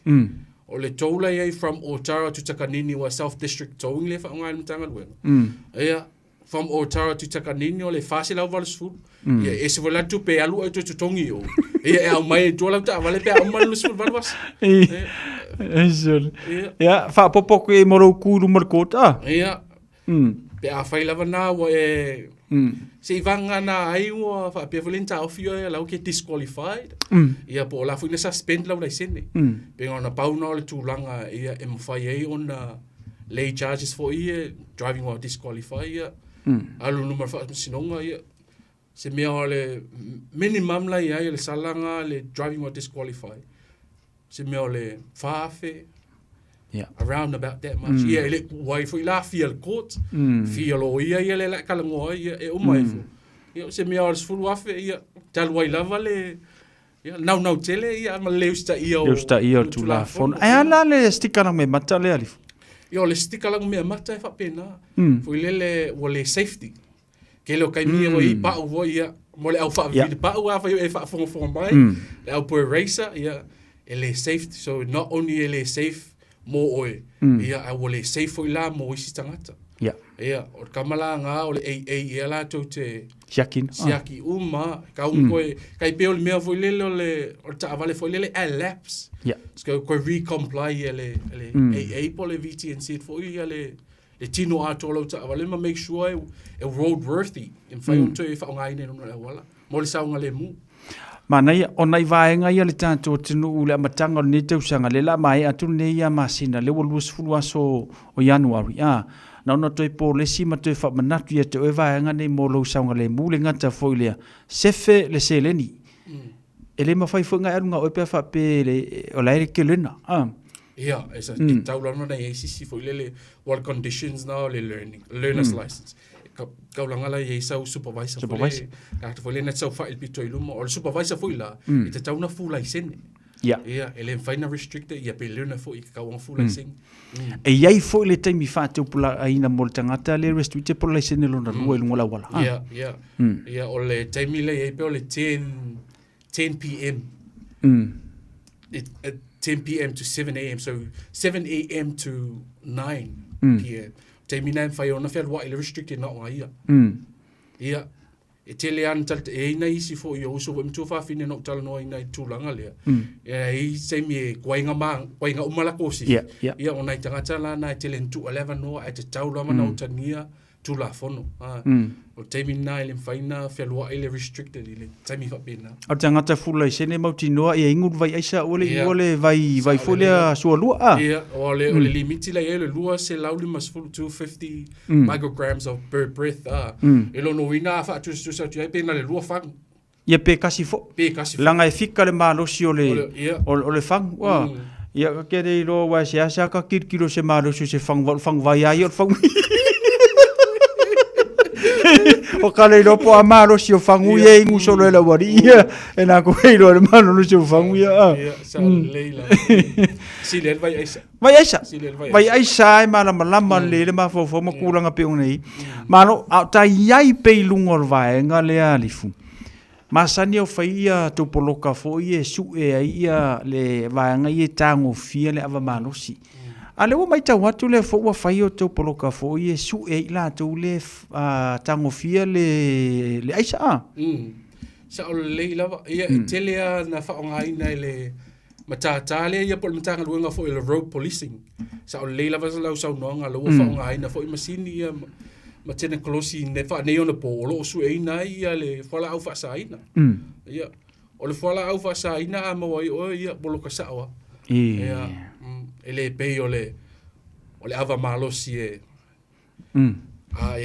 ma wale chance ia fu le over ia o le fala au fa saina ia ele se ava no ma tele nai fa fitauli fo ile ta vale la vea o awai e ele me fo tu pulanga le o tele na mai tau tu ina ele galuenga ele kama ifangule tele na fa ngaina mo palungi fo le inflate palungi fo le aluanga ilunga o le to is canister can fo o le tamalena boy fa tau fa lo o kele nga fa ngai tu pulanga o le vai aso talu ai nele aso for right le apole aso tofi na mato respond ai tupulanga foi lele telenta amilo atu o ngali mtafanga e ila nta avale se tasi fo tupulanga alu atu alu sa o le keito le fale si ai na le Eastern Beach ai mateo atu ia failo na breathalysis ia le se alcohol ai mauaila le canister ngai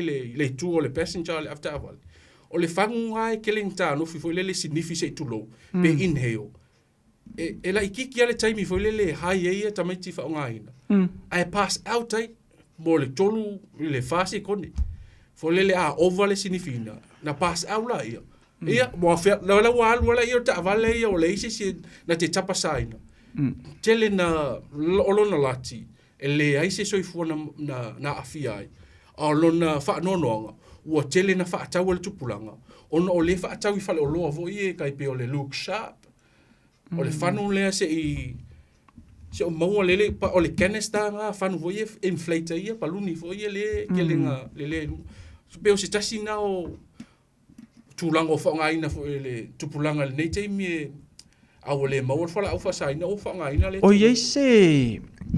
o iei se fuafuanga le matanga luenga e tau te asi atu I fale nei e whaatau i vaenga le wai masalo ai e sao le motive le whaatau ai e pisinisi nei whangu nei molona whaunga ina o ka kau sa moe kele ai kia whavalvalea le o tupu mai ma tupulanga tala vaurifu e iei se fuafuanga le tumatanga luenga ina ima whaiona a fuilele asi nei pisinisi a mo le whaatanga ina no whaatau vaenga e tupulanga tala ia faafetai mo le taimi nei o lou faatoʻā se mea o le fā I le 5 case e involve ai ia fagu nei canister gei ia la foʻu o mai tautuina foʻi leoleo la foʻu o ave ia matou foʻi concern I latou foʻi I luga atou I matou seʻi o latou tuufaatasia foʻi se lipoti foʻi a o se atonu o lata mai a se taimi e taitonu manatu le asiasia I le matagaluega I lai lea foʻi tulaga ia ala foʻi e tau faamaliaina foʻi ia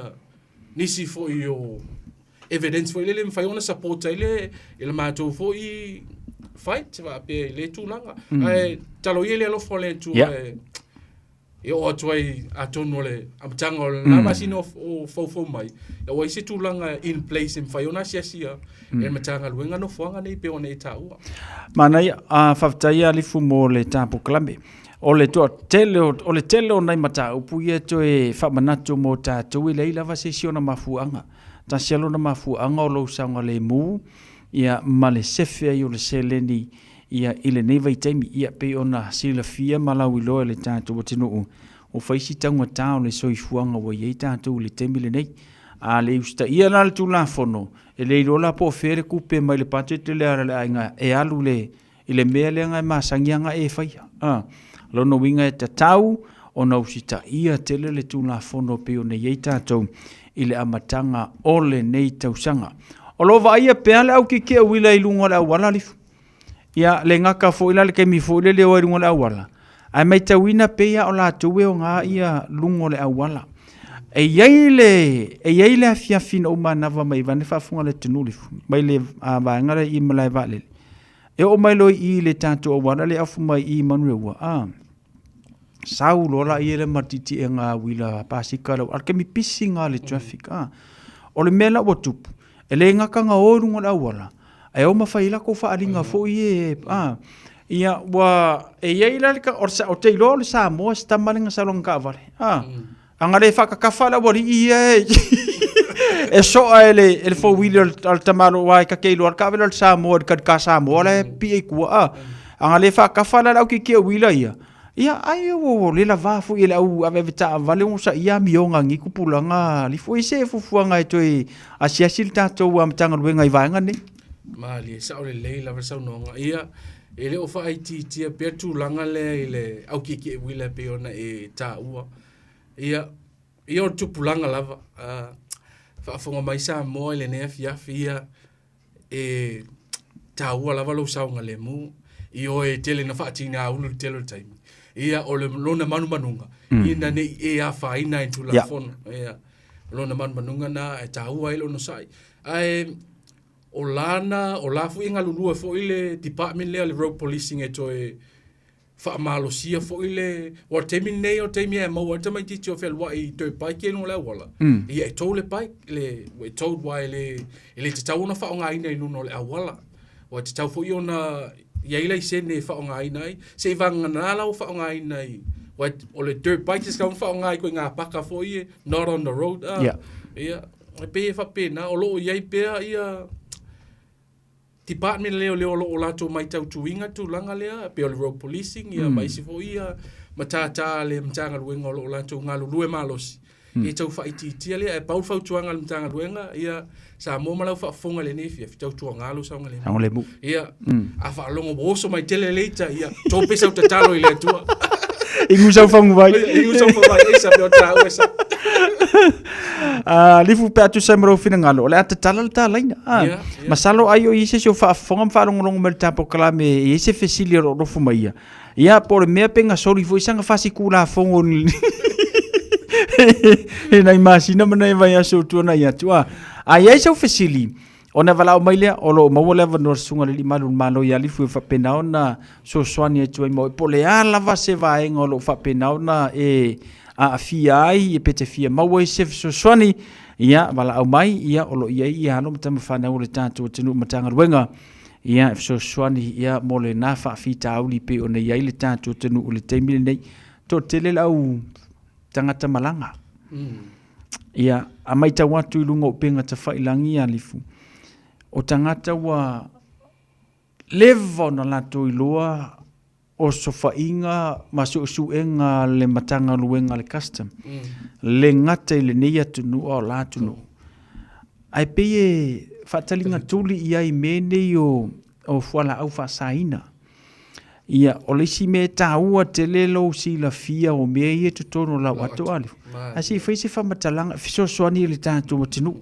nge ke wala ula ngia sukala ki e kango kongi ko kongu mas proka ai sabo nga fale ko ngoi no malanga sa leila o temi ne mo to I le ai se me to nga se le custom border ia malisi mea o lo wanga lulu e va lua ia mal matanga luenga o leo o la fo ia matata leo pe o la to fo ia laua ave sa o la to matafa yo mal la to luenga foi ele su enga la o kama ia o su enga foi la o kama ia keming sorry per selo pe ele se me misi vai le ia se me misi quando tu foi o esse foi le sa te colosi nei vai tai ia e matua ai o lo le alo fai la fai nga malanga o e tu ai se fuala au fai sai na tu e fai le mai le se tu lo te fau se tu lo ia o ia foi masini fa pito o volanto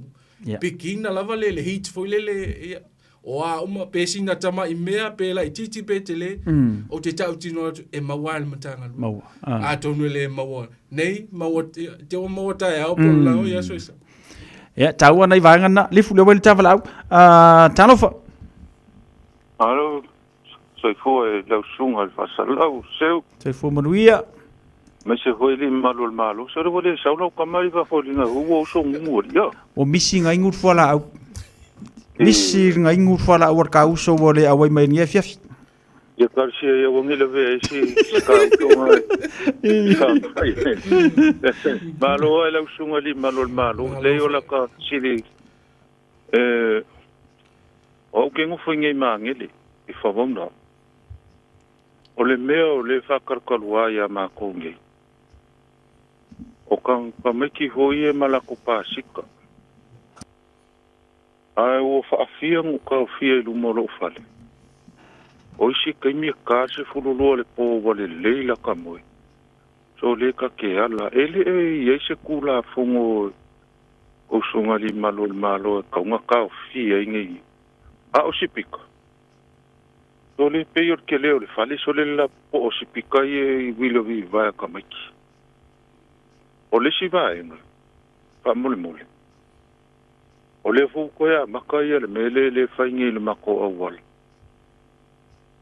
Peo maia mo meo ia le awali hoie pe ko fiku ko valu malako pasika hoie kama hoie kai fapa mama ilo le awale o lungo le wala o falau ka kai hoile ilu mo fale o ai ngama o kele ala kai mi hoie o ia o fa mal mako inga o ke fai ke o bla bla bla ai kula fo ai e sila fia ho e lau sunga.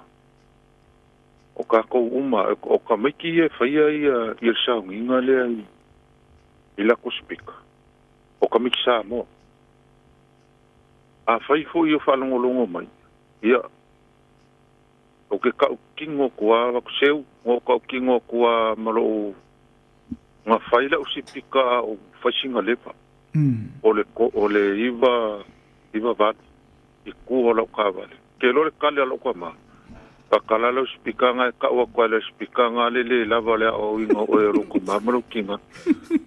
Au spika ina kala whalongolongo ai e le whape o le lea. Koe ka kala. E mei wala va mea nga e kaua kwa e le lava lea o inga o e o makua. O le mea la le whau ke o whainga i makua. E ka kaunga ngā whaingi. Ngā va aile leila ko whangau. Ila ko me valea i e whai. Wa i le Mako Street. Mako wa le fi falongolongo ngi ka kasole a le mea kupo le kupo biu fe foye kamaki a no ke le fete a le mea le foko e fa mele mako o ke faye ke o le be kula fo a la ofisili le ele se ko kula fo e ka nga va wi e ngi me fa pe pa val valea fa pe mal fa mol mole male ava lava el fa fo ngale ku ngi fi Ia malo whaftai ta ma, ta ua te lele whaasua le nea fiafi.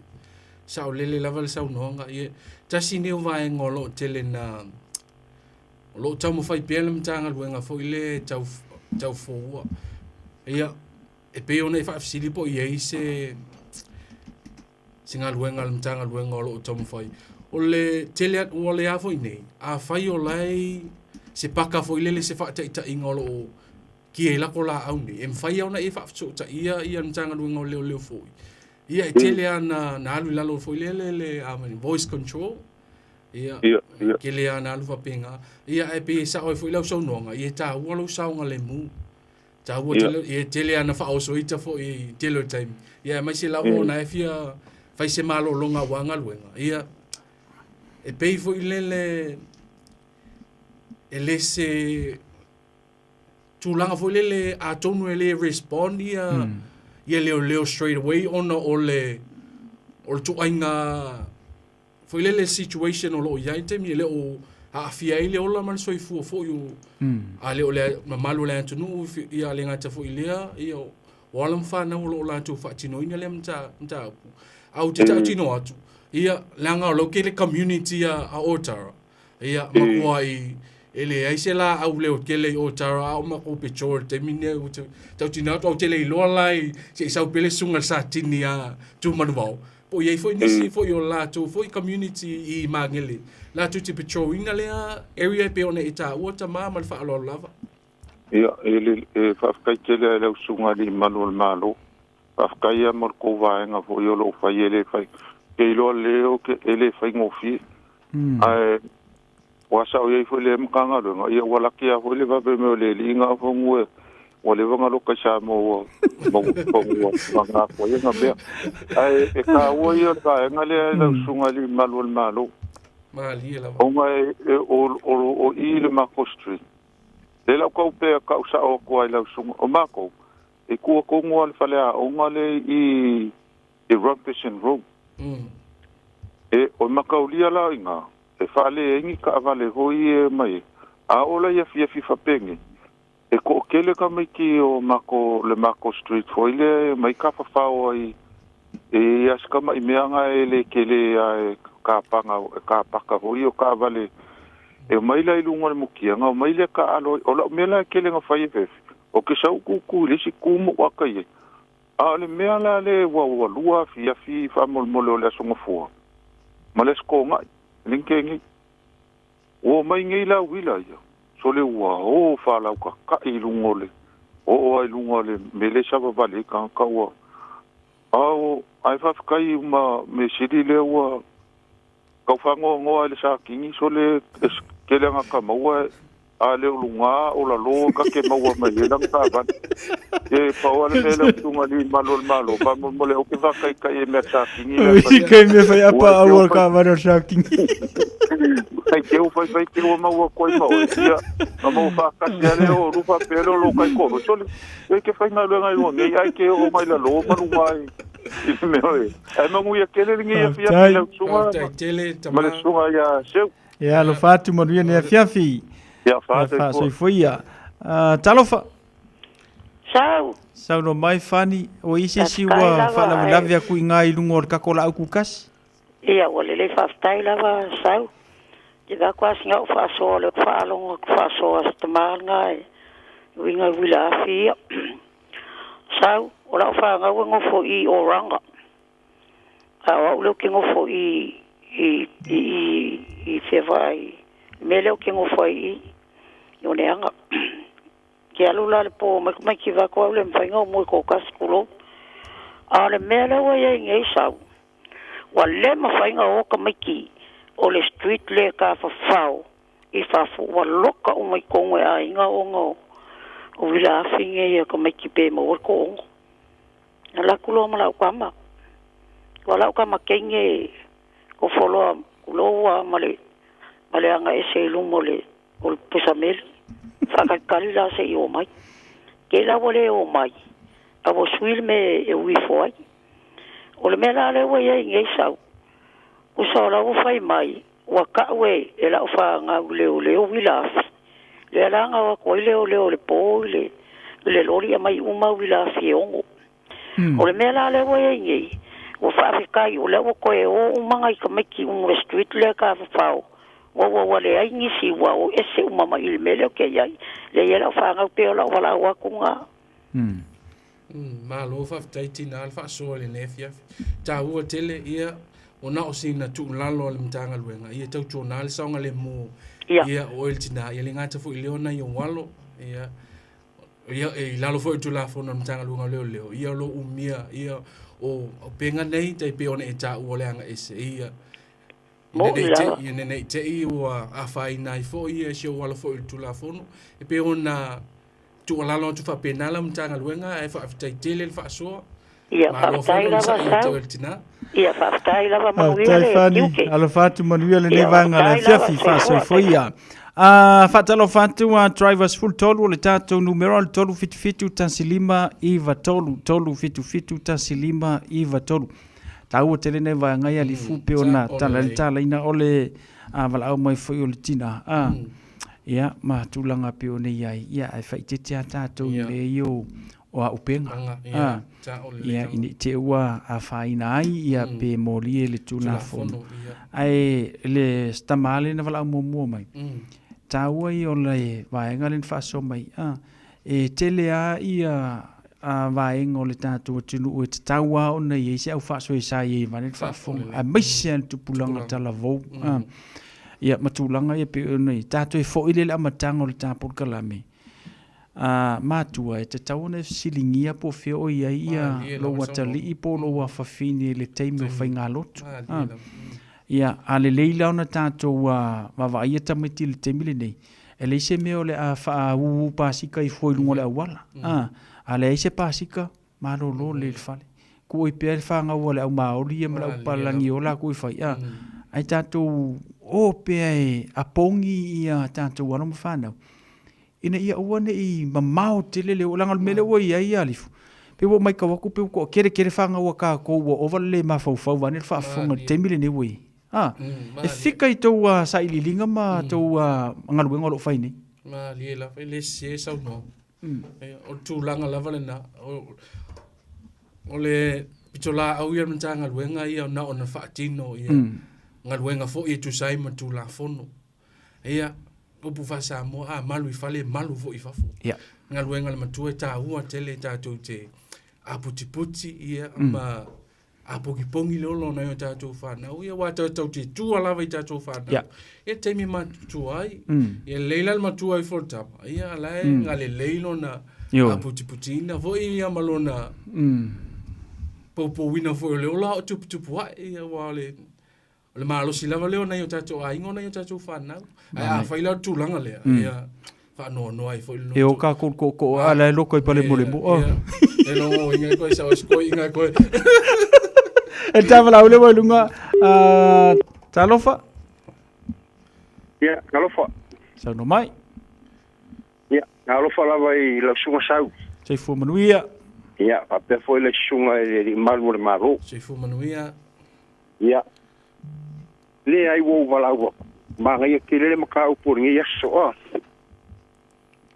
ai e kasi ale maka upu le ai ka ko ke kala ngoinga a o se maka upu e se ka ua a sa ole yoi o le wa ko ngile te ko se fu ka usanga o ngi usilo o ke ngofo I manu le ua tau e masangi ngo fa longo ile to fo ia ku mo wa o fa kala ngo mai lunga ele foi ia kamali ima inga fo yo Cecilia me ayo pasika kama ke feo ai lunga la wala kele o ma ko pi ko usau ke fa ia ku o po uma le foi wa makang fai mai po o Cecilia a wangi a luar fau sau te po nga fo le ko yo loko Cecilia va ku sunga le leo po le sunga fo le malu le maru o Cecilia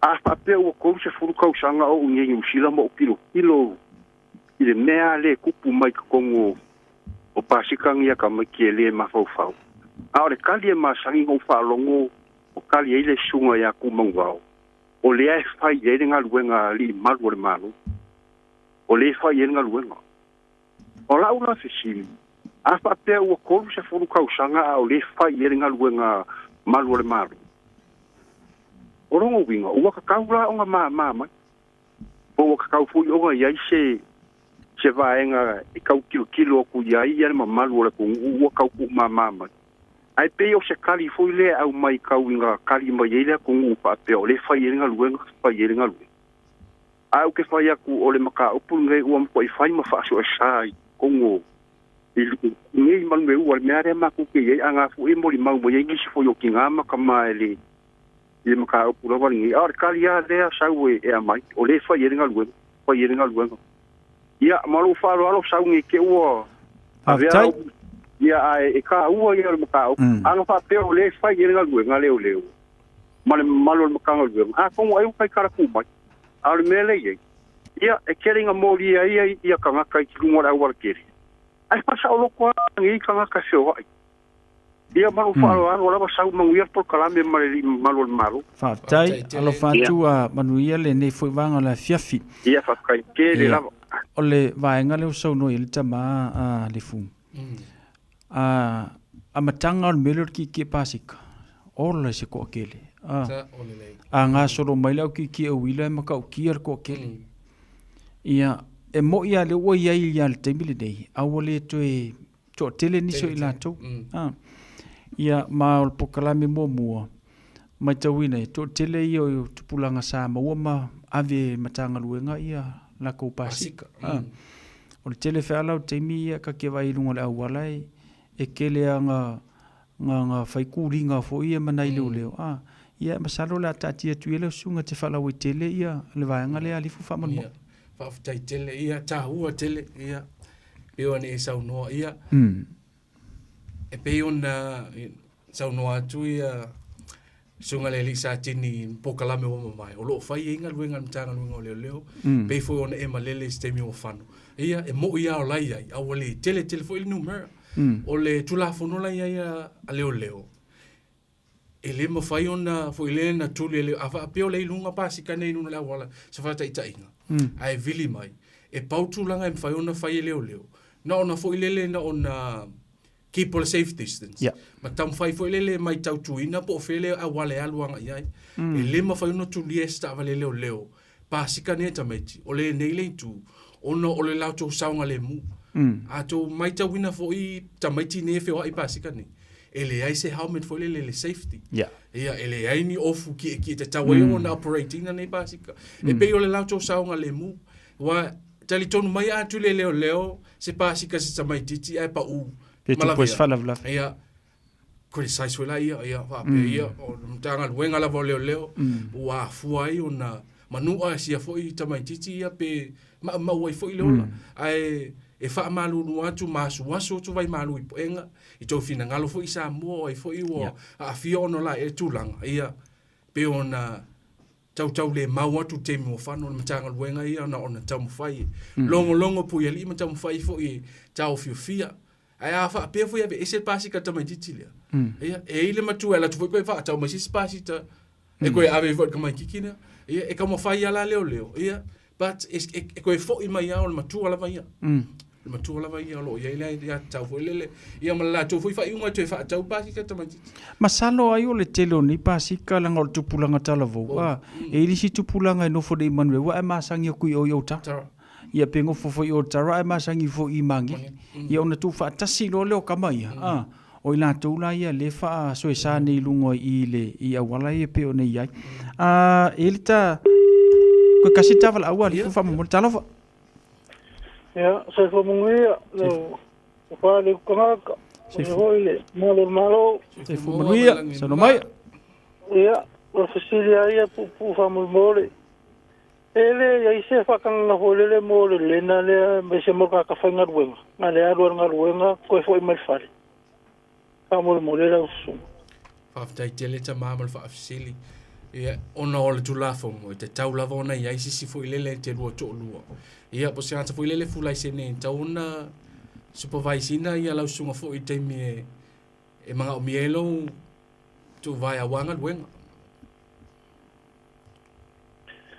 ia la o le winga la kfesi o le mo ai nga o ile ko le nkanga ka ia pe fai mo kalo lo fsale leo e fa makala ia I mo mai se fasi pe pa o le ka ke fero wai makai ka e ma na yellow facility e ma na yellow facility ai ono le pe o le sistema le ni te ua fa o tala fo le ai ki o mo o se le mo o sa usala I ona tele ai le la faina ia ai vai po isi si o se fula se ne fo le ia e so soania tu mo o ma ai me se po ni so le fa na o elo ia se fula se ne ai pe o le vai ngale na ina ia awane ia afia o se so tu la fo no luna la wa ia o le fa ka ia o le aftai ma le fiafi le fu fa aftai lava mole avano le ne fiafi o tele mata o ta tantalo no le fiafi ia awale fa fonga mai o le tatu o tu talo sia ile alofo le tua e koe maua mai so wa vungol versole pe fa pe o ku versole o malo si vai or kaka a fa tai mole fiafi ma li le ai le fa ai una ta po kala mele ne fiafi fa mole ia lau sunga le pulo tau sa maa ia o lena poloa inga o le sunga le lisa ki fa mole e fa lau loa le ale Unitec a fa mole ia uso foi mutu fa fine ia tamati na o e maua mai fa sa lo lau ngai le ne fiafi a fa ifo ilele o lo fa o Sofia mo ya luanga e te fia a vea mali foi po sa mai tai po sa ma po sina leo o lo faia le semina o lo fuoina le semina ale Unitec mo le aso ataiao ele tu la o le afa le ono le afiafi afa pe le ina o me faia afa pe fu yo avanoa ia fai malanga atu I Mount Albert ele Unitec le la ko lo ko o lo fa tino le la to seminai le aso le atai au le afo le ono le afiafi ia te fa longo I fo I ma a tonu e tupu I fo I le manatu ia ma le langona voi le avia ma leo ia o le aso to ona ila e fai ele la ko foi le selection day fai ele la ko test foi le math test psychometric test fitness test ia pe foi le o lo e now e fia vea o e ma leo ia lo ia nei tamali I foi o tatu atunu o lo fai ona so ani la foi le sa valinga pe fai o e fu e avea o e ma li foi ma tama tai po se tama ma se tina leo ai le fai una tapo kalame pe o nai fa sisilanga na e molo no fusila fia foi sa mo ile nei tu la fia fa tai tele e la sunga pulo tau sa angal fa no ina foi o lo mo ta nei ta te fa so ai foi ma va tu foi ni mo tu nga afal matanga luenga ia wa lava lo no fusila fia foi ile ngata foi le longo pu ile ia tu lo to pa ia mo lo to malu ia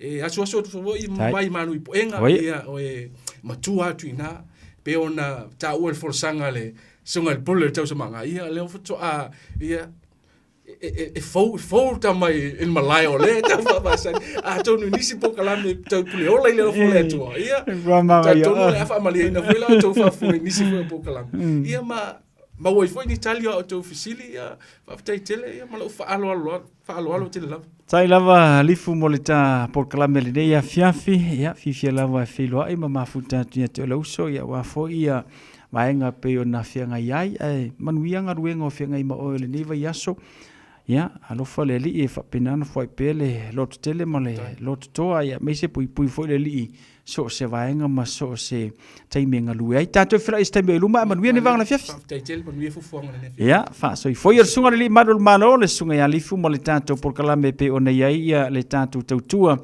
ile nei foi vanga ole a fiafi ia male tautua le radio Samoa fulima Iva tolu amo session fa popongo le tanto por klamele na ole ama faiona e fa fonga I leisi lua va ia solo mana nei pa tanto lia se ola masemano si mai letua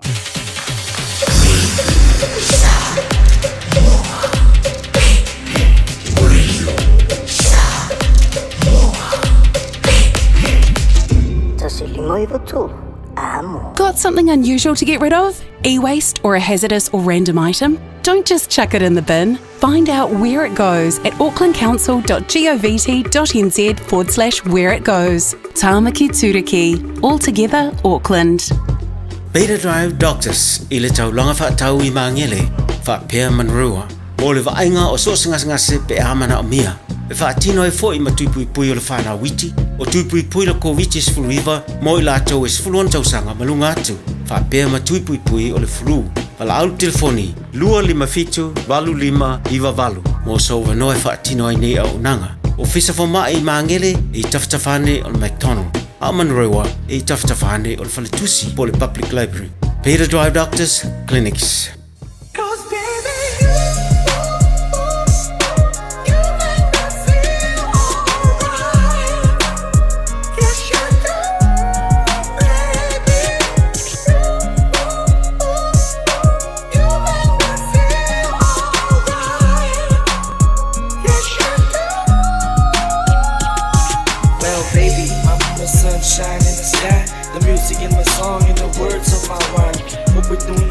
Lewa tula maile tanto taimi le wanti le nei fovanga la fiafima le tautua le radio Samoa fulima Iva tolu amo ya wa 5 minute wa te ele tula Iva fa matafia tule tanto por kalame ya male sunga le malu malo le sunga ya lifu ya maile matanga wenga ya le leo ia po ila tulu fa pena ona tausia le tula fono masosani le tanto watinu ia ala le ile tula fono masosani mo tanto so se vanga piona yai ia ole atu fo mai la le tanto por kalambele na ile si lua vayaso ia o lumana nei pe tanto aulia tua ile lo familanga le mai o le tua au le ua mai tawatu o fatasi mai ia au ona tofia le tua ia pe ona ile tato por kalambio le taimi o filfilinga ia le ua to taliu mai le amatanga o le nete usanga ia le ngata fo leo le tato por kalame pe ona masani ai ia na tu ua mai le mai taimi o le Kirisimasi ma le tausaga fou ona o malologa pe ona masani ai ia ai fo'i lava le vi'iga i le atua mai tau atu o lo'o maua pea ia na auauna le ola maloloina ma le malosi mai le atua toe fa'auau ai ia le valaauina e ala lei le fesoasoani mo tatou ia i le upu folafola le atua ia ua umalaga kako kakalagoa i kulafoga o le lalolagi ia lea ua fa'atasi mai ia ana auauna o le a fesoasoani mo tatou i le auala ia tatou te maua ai le ola e whaavavau ma tātou o atua i le langi. Ora engalana, ini o tātou popole kula fongo le lalo langi ngai. Ia engalo i tātou e silo na tātou le usta ia tū la fono le langi. Ao le awhala wai tele atu pean au auna, ia mo le tātou porkala me o le taime o filfilinga. Ia le ua whatasi mai mo le nei fuivanga o le afiafi usi mai a le whafonga.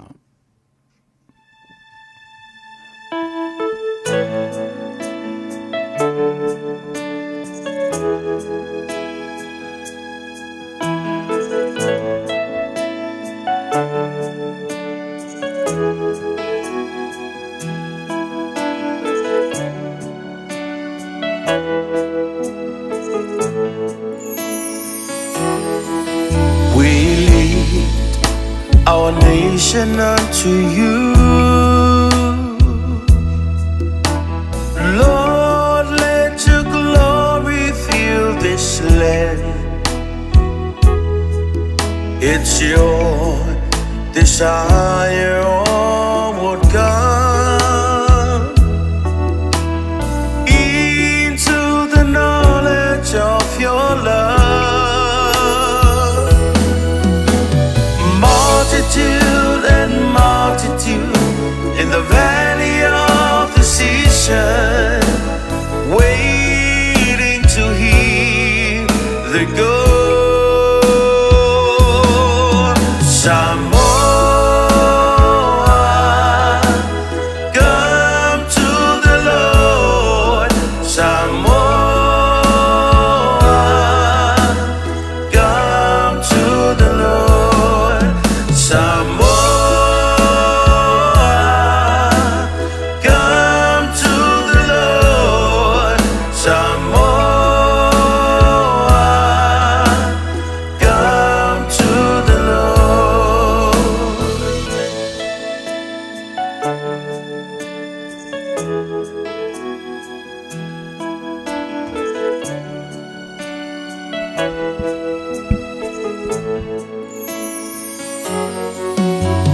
Mato si atu lele atu nu Yesu yatu mu ilo mamalu Olo finangalo ya o mayuma Ile mala malama olo walofa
Samoa o le amatanga leo le nei tausanga fau ma ngai au po le nei pese o alava whaafita auri o whaafiangai ma oe Samoa sulua ia Yesu o Yesua o le tali o me uma. La fai tātou talo ne fiafi, ia o nā mataria fo i leo tātou por kalame mo le vi inga o le aliki. Fo i lava ia te o le vi inga le atua, o le atua ma whanawhana ma le whātupu malosi. O e lava o le atua le vavau e o atu le whawavau tu mau o e lava o le papa i le malu e lue.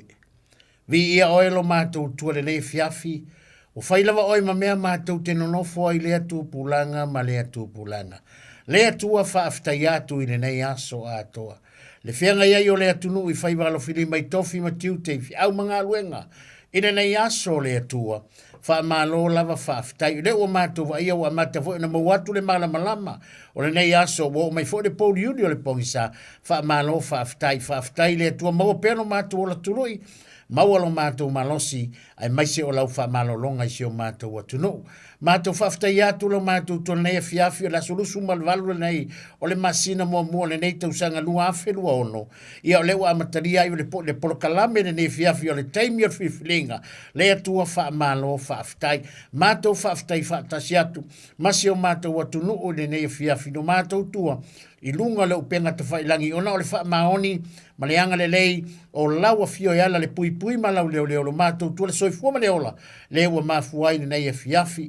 Vi iai oe lo mātou tua whaaftai atu i mea uma, tai lo mātou tua le nei aso mata ngofia le la, mai se fo lo mātou le nava yaso, e wilawa ina mātou wai le lolo wao le tau le nava yaso, ai mātou tali tonu le atua, te leo tu la fo ina lava i mātou le nei vaenga o le atunu o lo mātou au mawai, ma mātou mafutai mātou te vi iai o lau lava fio, lau ta talo le fiafi, anga le nei mai oe anganga pa ia fio, mai oe tātou fai porokalame fatasi, ene nei a fiafi o le porokalame u fai ngoina o le taimi o le filfilinga ma tu te mana o mia lava o yanga pa ia lau faunga i lunga i ma o mala o auna nei mai se foi lo ma tu faule fa longa longa tapo i mai le atunu o le ia nei fiafi e le polokalame le amatanga le nei polokalame se yo lava i lona fauina fo iatu iate o lovi inga Yesu o na lo suafa ia wa ma te wole ma vala au tuai amene ma amene ia o le vi inga lava ia e fo ia i le tua sa moa i lau tapo inga malu.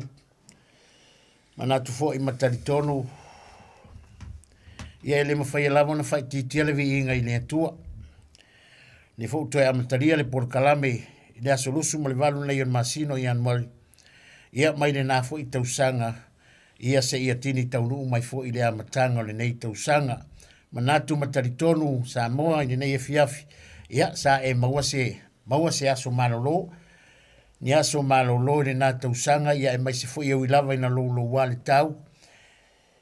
Ia i mea umalama sa tātou iai, ia e manatu mataritonu olo o malu pui pui a pēa lau tāpua inga sa moa i o tūlanga whalupe, ia le ngata i le tupu mai o le atunu i le au whaiuta ma le au whaito whai maunga tele, se ia pa ia maunga iti malo fo le tāpuai, ia vi ia Yesu le nei wa tātou tini taunu mai, i le nei tausanga fau luas fuma le valu nei o aso le nei masina apati. O le matua fau i leo le tausanga fau. Ia e whamani atu le tausanga fau. Ia ui lava wa luas fu walu kausanga fau. Ia e whamani atu malo le soi fuamanuia. Ia malo fo i le folau. Malo fo i le taua ta i Samoa. Ia vi ia i lau tapo inga malu manatu mataritonu sa manuia mea umalava i le kirisimasi ma le tausanga fau. Sa manatu fo i mataritonu sa automoa si kirisimasi manuia. Ia ma se tausanga fau fia i le vi inga o le atua. Le wa tātou toi whailoa i lunga lo penga te whailangi. Ia po lunga fo i le tior suma lima i watolu mo le tau whauina mo le toi whauina o le nei polo kalame o le taimi o le whiriwhiringa. Ia, whatalofa ma wholofatu le nei fiafi Samoa, tupu mai o le atunu i le au whaiuta, ma le au whaito whai maunga tele se ia pa ia lava se ua pito i titi, ia, ma lore soi formulia, ma lo fo le taua tai, ma lore fo lau, whatalofa i au na le atua mautou whale tua, so se vahenga o le lalolangi, ma so se tovine o mai moma iai, ma te fifia ma le sunga i alopati, whatalofa ma wholofatu, ma lore soi formulia, ma lore taua tai, ma lo fo i lona sai, i le amatanga fo i o le ngā ruenga, ia i mea o ngā lulu e manopia ia mālo soi fuamria mālo fo le tau atai ia Yesu whatalo watu i nei mātua mātua i lau tō fo i vanga tau i aso te itasio le taputapua i matatalo ia o alo tama whanau le atunu i fe au mga luenga i whaiwa alo finima i tofi mtiute pa anga masani le polo kalame ia mālo le unsai ia Yesu le ua tātou toi mafuta mo le whaawawina o le tātou polo kalame o le teimor fiflinga fiwe voi whatalo whatu le sunga ia sau ne fwe fiafi tātou toi mafuta mai kirisi masi ma le tausanga fau ia mālo le soifua manuia mālo le tau atai fiwe whatalo whatu le sponsor le polo kalame sunga ia Andrew ma le whalikua ia Jane ia e maisi foti tina ia palepa whalitua malolo manu malo ia mālo le soifua manuia whaafitai mo le avanoa nei e fiafi o le atu inatu le sunga ia alopati tumapu ia mo le amatanga le tātou polo kalame e ala i le upu fola fola a le atua e vi ia Yesu. Ia le atua. Praise God. Ioane mta upus fulma le tasi. Ia a mata whaapea le whai upus fulma le fitu. Ia whaasolo solo atu i lalo o le tala maasani. Maasani ana whaafonga iai tangata o le atua o fola fola ina. Wa o atu Yesu, ona silafia lea, wa aso wha o ia i le tuunga mau. Pe upas fulma le fitu, wa o atu Yesu, i le mele ia i la salo. Wa aso wha la salo i le tuunga mau. Tala lea ia la salo, o se tangata e silafia Yesu. E iloa Yesu la salo, e iloa Yesu Maria ma Mareta, o na tua whawhine. Tangata ia o tangata mai le nuu o Petania. Ia, Petania. A lea la, o le tala lea, o le ua whapo o le tunga mau. Aina mafua na ili tunga mau sa mai. Sa mai la salo. O le mea manai la. O le ave o le fe au ya Yesu. Ua mai la salo. Amen. I te iloa pia e whaitau ma le amatanga o le tusi. Sa mai le tasi tangata o la salo le Petania. O le aia Maria ma Mareta, o lo nauso Mareta. Praise God. O Maria lea le uso Mareta. O ia lea na uina Yesu i le suau manongi. Yeah. Le suau ufo lea na fai mai le fai tionga ayuta le sekara. Yeah. Se ale mea mawai le suau ana whaatau ni tupe tolu se lau, whawhanga i tangata matiwa le Maria lea. O ia tonua lea na whaia le ngā luenga i a Yesu.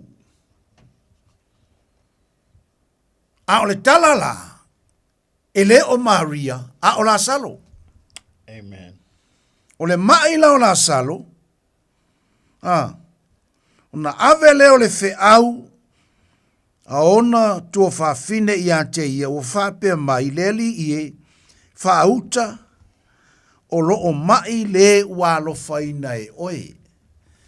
Walu le whiau i a Yesu, kau i a Yesu, la salo le o mai. O mai la salo. E mai la salo, e le o i Yesu. E ese le mea la ia Yesu. Amen. E tau atu la le mai o la salo, fe mai le tala Yesu. O le nei mai e le e ina oti. Yeah. E le oki. Mai e le oki. A o wha matala ina le saunoanga Yesu. O le mai o la salo e le e ina oti. Ai a oki foi. Ona o le vi inga o le atua. Ke maua kala ia ke whaia kua i ili. Amen. Ile makau? Ioi. Fai mai le kala Yesu. O le mai o la salo ele se mai oki.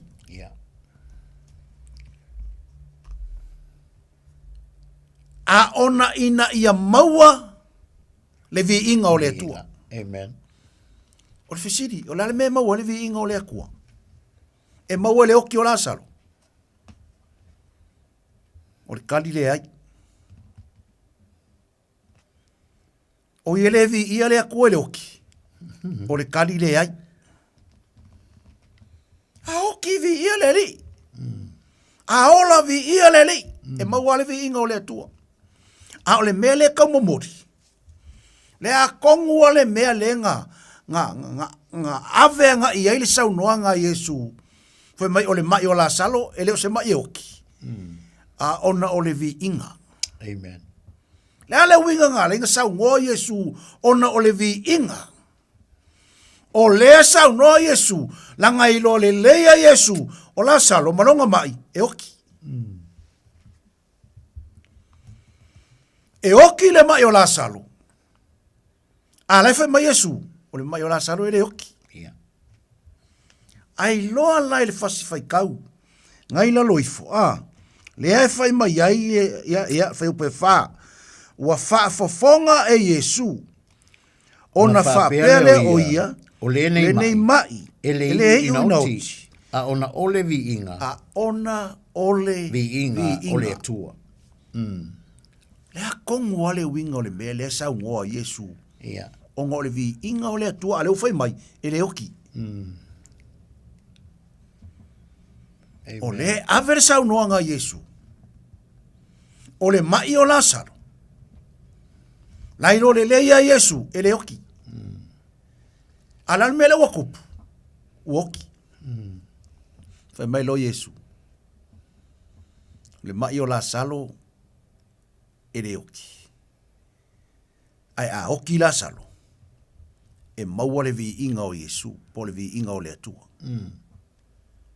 Le persona tali i lea o le atua. Lea iei le kaimilea.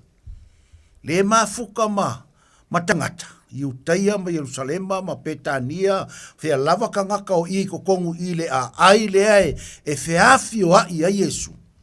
Persona tali i lea o le atua. Lea lefa ma Yesu. Le mai o la salo ele unga oki. Amene. Ai atatala le matau. Ai a oki foi. Ona o le vi inga o le atua. E koe ola i Lazaro. Amen. Ona o le vi inga o le atua. E koe ola i Lazaro. E inisi o ngase. Au e whaafonga mai foi le nei pō pe isi se olo a inga sa ngase. A wai ui na oti. E maua le vi inga o le atua. Amen. Ku sapa o le koe soifua malikingo. Ku sapa o le koe ola mai le kingo ngei. Pei o le mele ave i aile sau noa ngā Yesu. O ngole vi inga o le atua e koe whaaku e Lazaro. E vi ia le atua e le koe ola o Lazaro. Ai afisiri la sesi. Ai whawhela le mako ukangaka le uoki o le koe ola. Ai sa mai. Amen. E mawai fo le vi inga o le atua. Langa le kala le kuspa ia fai mai. Ia whaafetai i le atua i mea o malava. A wā o le fina ngalo lea o le atua e ala i a keriso Yesu. Ele ala inga kau avaku le mea leo le point le kau avaku. E winga i le sanguanga Yesu. O le ngei mai ele e uinga oki. A ona o le vi inga o le atua. O le a koe wha ola i Lazaro. Ai pengo foi aku. E vi ia le atua i le oki. Amen. E vi ia le atua i le ola. Ai sea. La ngai whawhikai le akua le oki. Whawhikai fo i le atua i le ola. Nanga kala kuspa ia whawhikai mea uma. Mea uma. E o alai le oki. Amen. Masangi ngā outau tala whapea. E o ai le oki whawhikai. Ka ngola e kalia le mea ngā. I ko kongo lau loto. Mai wha pe atu le atua. Wha whikai ai le oki le o mai ko kongo le ainga. Langa e maua e fo ilo vi inga. Na o ngisi kaimi kau ke le karia. Ngisi kaimi kau ke le wha whikai ai. Amen. O ngisi kaimi kau ke wha se ai le oki. Yeah. Ngisi kaimi wha pe o kako fiu e kakalo. O tātou fiu e ana papongi. Ai sau ale kali oki. Komo le fa peses ai ala la salo lenga lenga ko yo la salo ai se ame wo ese me a Yesu e fa ya la salo ma me fa ya kako se pule ale tua ya tu no uma le fa fonga se pule ale tua o le fainga o kako e pule ale tua a fainga ko fa ola la salo mau le vi inga o le tua. Kei lo lesi mea nga makau kia le ola o Lazaro. Nga ko akele ai makangaka Yerusalema mai ukaia. Nga whakua kua i le atua. Kei lo lesi mea maa ngaianga. Amen. Lesi mea maa ngaianga nga maua i le oki o Lazaro. Nga kele ai kangaka nga whakua kua. Kele kangaka nga ola o lako wanganga. Aisia, uakari kongu i le ngā luenga. Ale alo o le atua o Yesu. Amen. A kongu la ke whapea ala menga le kupo i foi la mako a inga le ngai kanga kanga mai fa ku aku fa malolonga. Amen. Ai sau le karaoke ke loi. Nisi kaimi kau ke fa se ka ko ke le o malama. I le ngā luenga ma le processa le atua i ko kongu o ka ngaka tai toa tas. Ai ele kaimi e alu ia e malama le lei. Onga e koe fia lea. Amen. Amen. E ke koe fia muri. E kai me pongi sa ai lau vaai. Pongi sa lau mafau. Ma lau loto wai whapea. Wa foi le atua wa ufio ke kakalo. Amen. A saure kari o lau kakalo. Woki. A wate papole. Ha foi le fai mai Yesu. Kala le kuspa ia. O lo woki. O lo manguia. Amen. Ona o le mafutanga i le tino. Ona o le mafutanga i le tino. Amen. Pe o ie ave i ele tātou manatu. Manga ia pe anga ola pea. Manga ia pe anga ola pea. Manga ia pe anga ola pea. Yeah. O le mafutanga i kingo. E misia. Kako uma kako ke misia. Kako uma kako ke whangongoa. Tātou uma kako ke whekangisi. Aisia, misi li mafutanga li tino. Yeah. Ai whai marikus pa ia. O lo wati. O lo manuia. Ha, whaila lo manguia. Ai, io le alimela kako whangongoa. Me whailenga whai aku ai. Yesu ya Maria ma Mareta. Ele oki la salo. Ai fai mai kala Mareta, Yesu. O le menga ki fai mai. O le menga e kupula so ngatanga. Pe au o kuyai, koe kuku mai ai. Ele o alu o se mafau Mareta ma Maria. I le aso le nga kalango ai mai Yesu. La ke le o mafau winga. E koe ola la salo le aso le. E kasi ale mela e ave ila ngona Maria ma Mareta. O le aso ngata anga. E koe kuku mai ai ua oti. O i le li. Amen. Ai la ke le o mangaku. O ngei a le kalango a koe Yesu. O le aso ngei koe ola i la salo. Amen.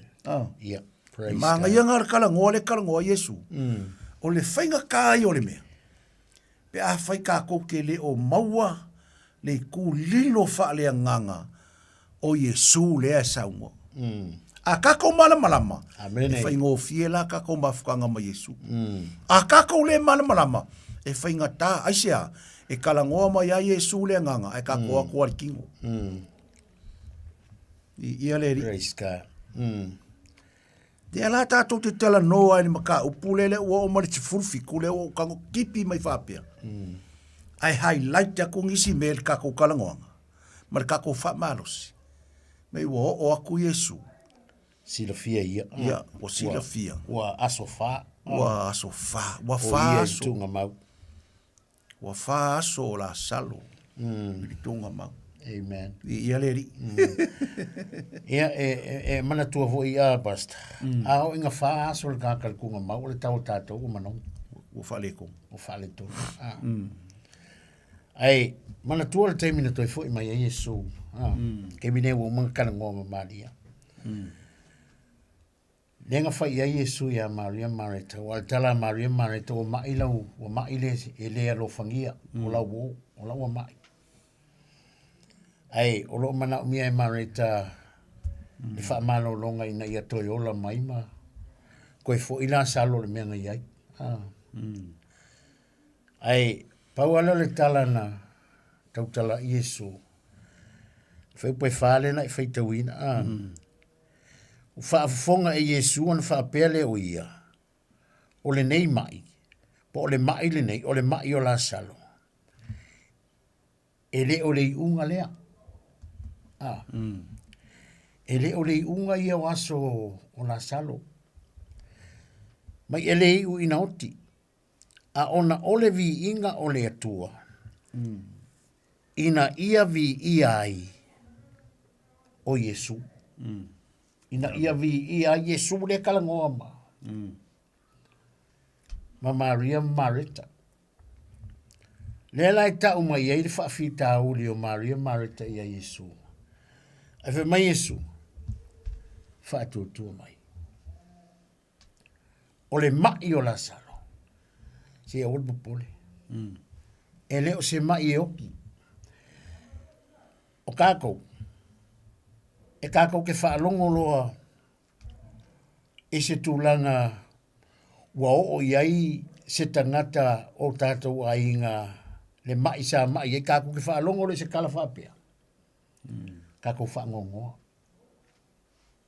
Amen. Ai ole tā ua leo le mta upula tau whaapula pula ne fiafi. Pe ana e sau no pe ola pe oti. Ole vi inga. Mana tua fo i le teimina.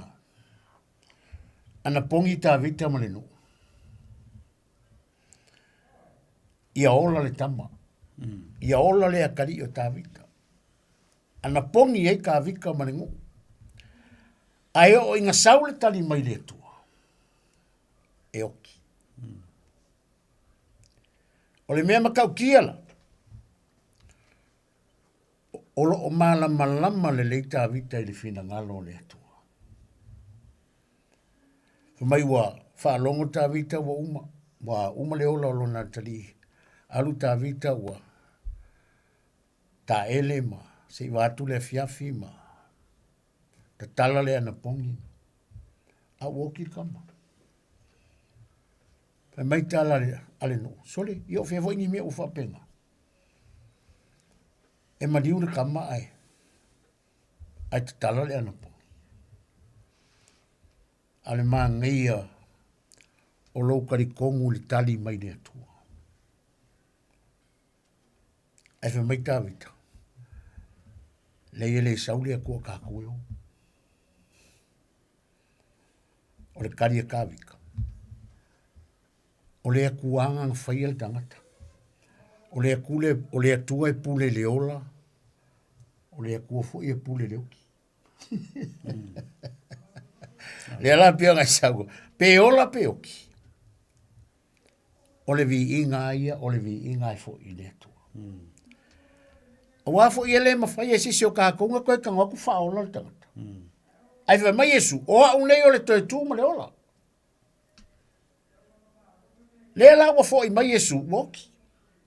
Ai wha longo i kala Maria Marika. Ai whisile ku Yesu, a fel tama. O vela salo. Ai mai anga e ingei. Anga wha pea e ke ingei anga ele alu Yesu, a e ngofo pea ingei. Mama ua makakou. E ke ilo Yesu, ele oki ya. Ele oki la salo. Ai fa mai Yesu o fea o ye. Ai fa mai le tala Maria Marita. Se ua pō whāle kunga mau. Moki.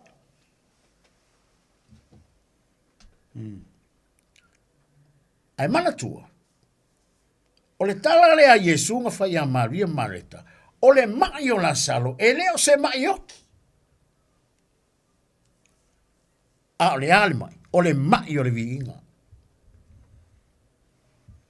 A o le fo i mai Yesu. O ki la salo. Ai nga fai i ele, na fai le tala Yesu i a Maria Marita, se fa kua mai. Langa lo kala kusipa ia, le se fa tutu. Ele ma fai ona, fia mai le tu. Amen. Langa inga lua le atua, le fa tutu. E fe siri Yesu, o fe la kama, fe la salo. Ai ese mamau kali ese le.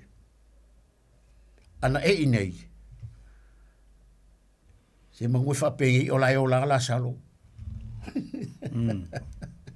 Pe anga fa pe ke ingei. A le tala le a Yesu nga fai. Fa tua mai. Ai sea. Le anga nga pau leo le awala e fia ai le tua le tangata. Pau foi leo le awala e mawhainga. Nga kali ai le kua le tangata. O le fa tua. Ma Yesu a le se fa tua. E le mawhainga fia mai le tua. Langa i te tau le tangata e alu wako i le kua le kangaka o lai kari kongo i le tua. O na tali tonu o lai soifua le tua. Fai mai Yesu o a unei o le toi tu ma le ola. Amen. O a unei o le toi tu ma le ola. Ai fai mai le kala le aposkolo pou. Wa o le koe ola au. A o le kua. Wa ola. Ma ngai o le kala le aposkolo. Fai mai Paulo. O Paulo. E leo koe ola Paulo. A oila la wa ola. Wa ola le kua. O nono winga. Wako kusa Paulo mo le kua. Pea ka kou mafau le kala le aposkolo. Mai le aposkolo wa o le koe ola au. A o keriso. Wa ola.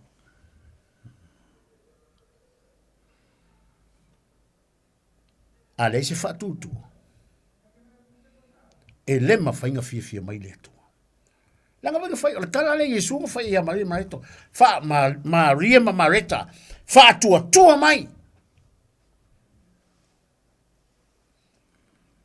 Alu roma Yesu.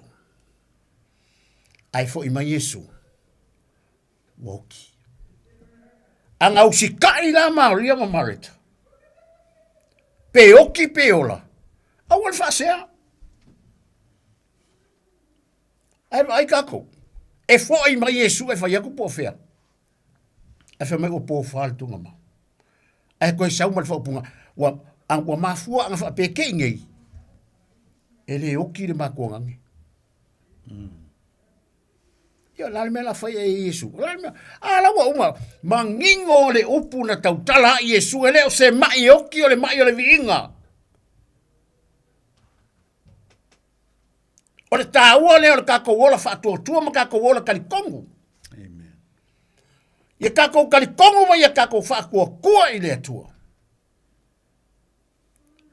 O ia o le toe tū ma le ola. Oki mo i le ari. Ola mo le ari. A mea polo. Po ule koe ola au. A oi wola. Wola le upu. No inga peo, vai lo Paulo peoki peola. Wale koe ola Paulo.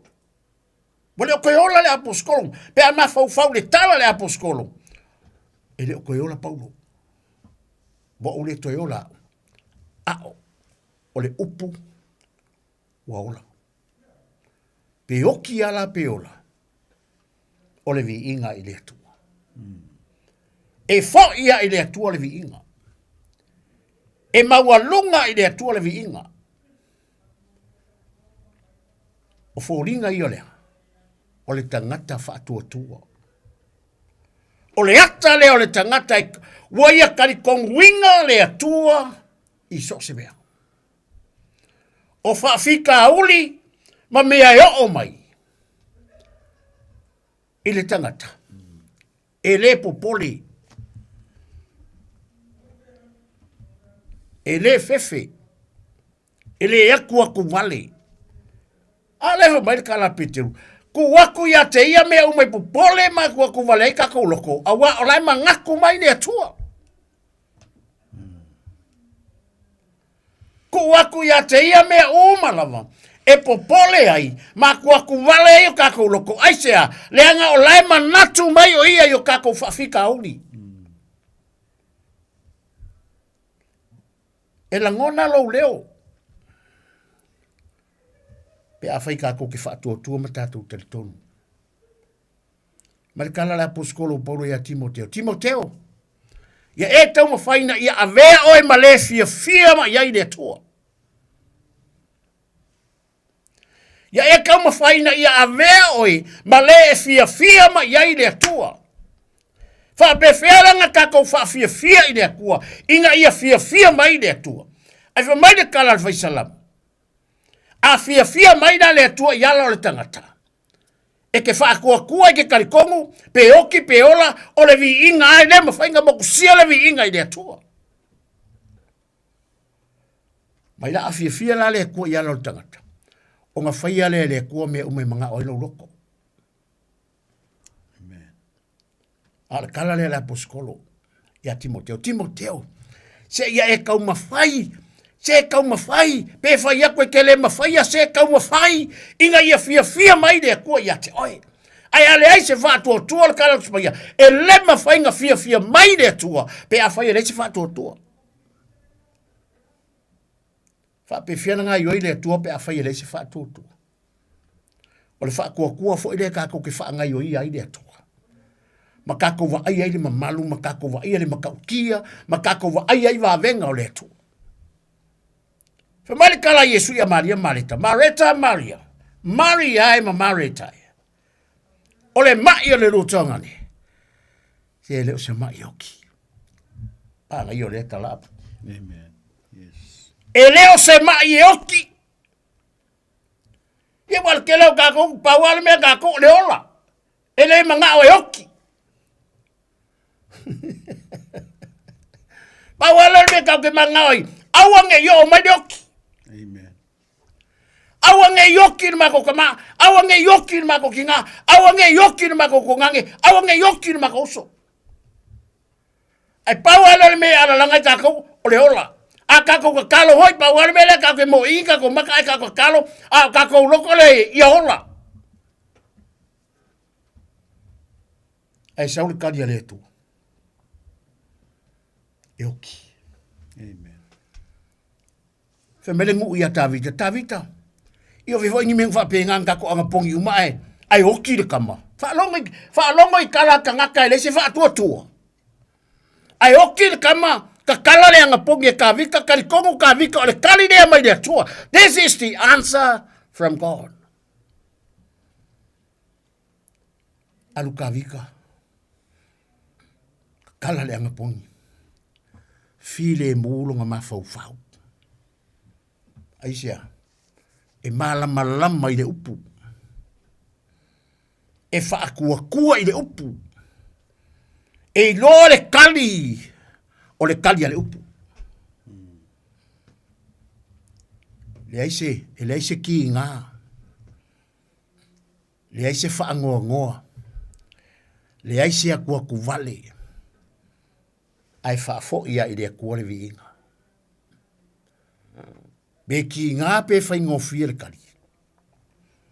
E le ole a wala le ai ave seide vi inga. Mai a Yesu.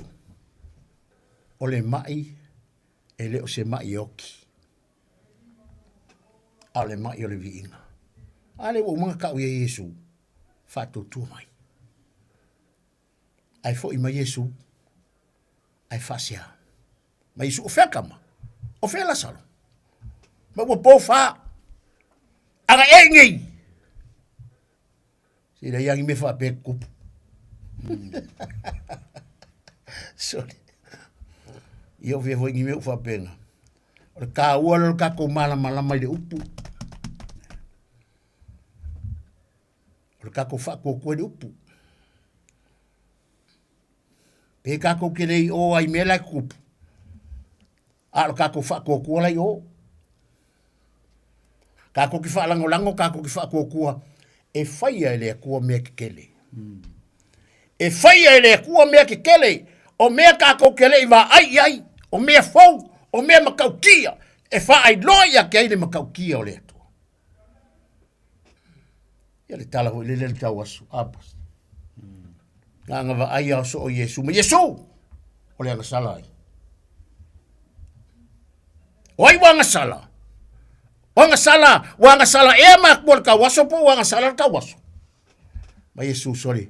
Ngofol so mai. Fa alongo le nei mai ko kalinga. Ele yang sala le ka waso, ele yang sala mak bol ka waso. Ai fa ilo ya ke ni mtau ti ole to.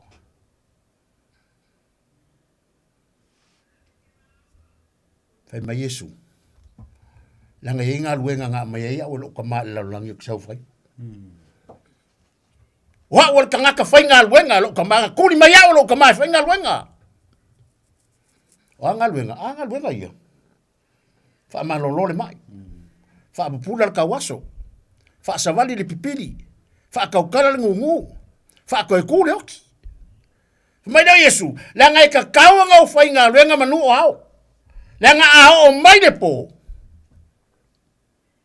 Ele ko fai se 5 nga lue. Amen. Ele ma fai se kangaka nga ko nga lue. Ia banga ia fo di am kanga ngi ka usanga. A fai o ngai ke fai nga lue nga po. Ia le po ai ka nga moi apati. Amen. O le po ai ka nga moi. Ale ka ko fa longa du. Fa Yesu, la ngai ka kaunga o fai nga lue nga lo tamai vi ia lo tamamangu wao. Le nga ao o mai po lo inga fo ringa mai fa mai Yesu a polo moi lo. Amen. Nga lue ao nga lue o malama ao mai de po e polo. Ka ele ai polo le af mal pofi. Le ala ya ko ku vale maria maleko. O le ala vai le mo se kofi le mu. E kele me la wata watu ya Yesu fa to mai. Ai le usikai. Ai sawa e ko mumuma. Wa mele mo ka ko. So se kanga ka le usikai ya. Ngo paula le me mo. E fa ya ko mai anga e ngei. Ele oki ma ko ngange. Mo mele le usikai. Kele me la se alai mangingo pe ave se fa mi singo ngai mo kingo ai fa de pui pui.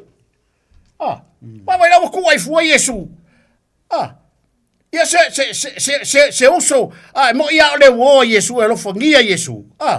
Ala o mang fa malama le yaku. O mga kawa ia le ngaluenga ka kawa fai.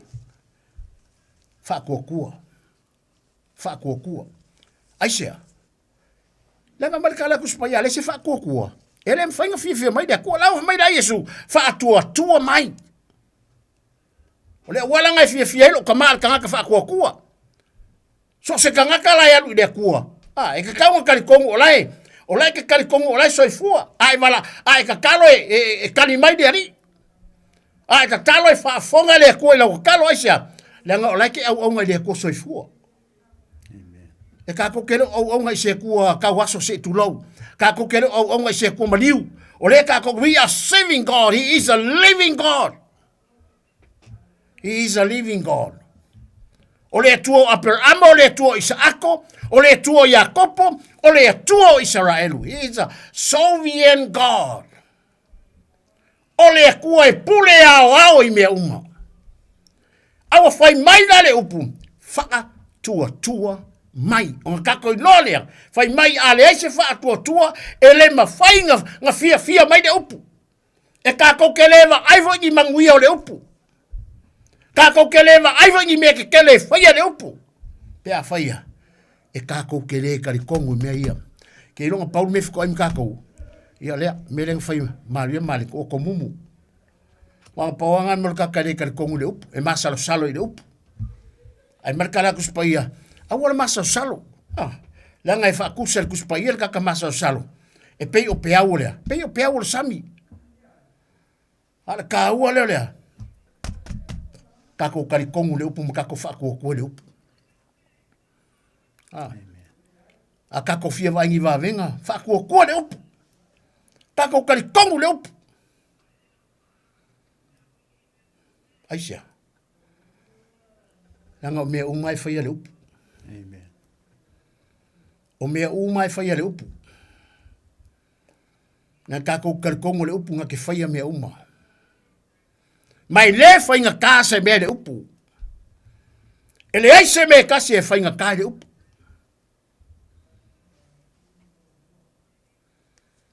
Kala a Paulo lenga whai a Timoteo.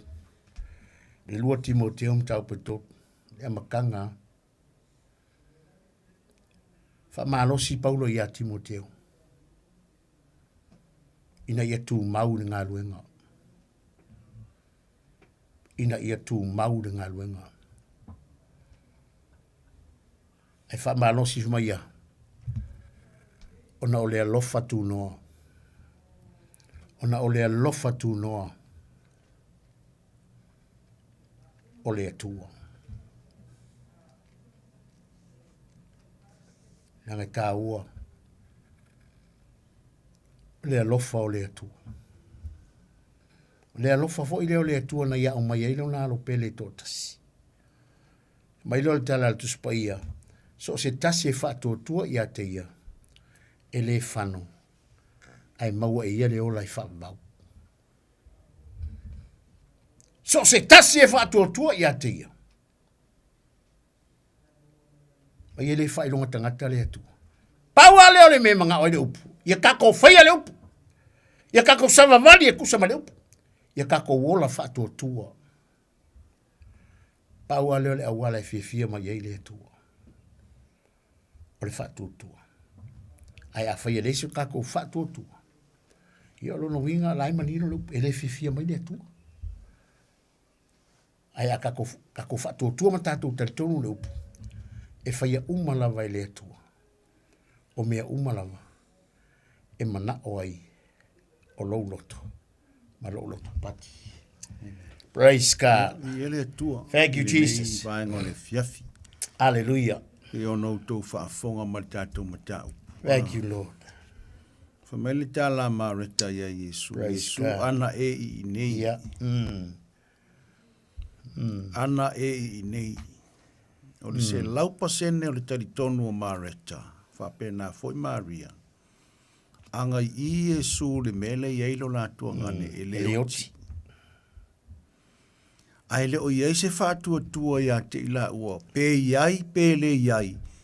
E ka kauanga whakokua. Ia. A le tau mai la tala. Anga e I ngei e le oti. O I ngai kau mai ai e le karikongu e le whakokua. Amene. Manga kua fori tala hore tai tai o tose lau ngalu ia Yesu e fia wha malo lolanga au au. Ia. Ai o mawhai marikala le kai kai Yesu. Se kaua o saufikalenga. Kaua o saufikalenga. Kaua o saufikalenga. Malo lo ai leo la o. Ia.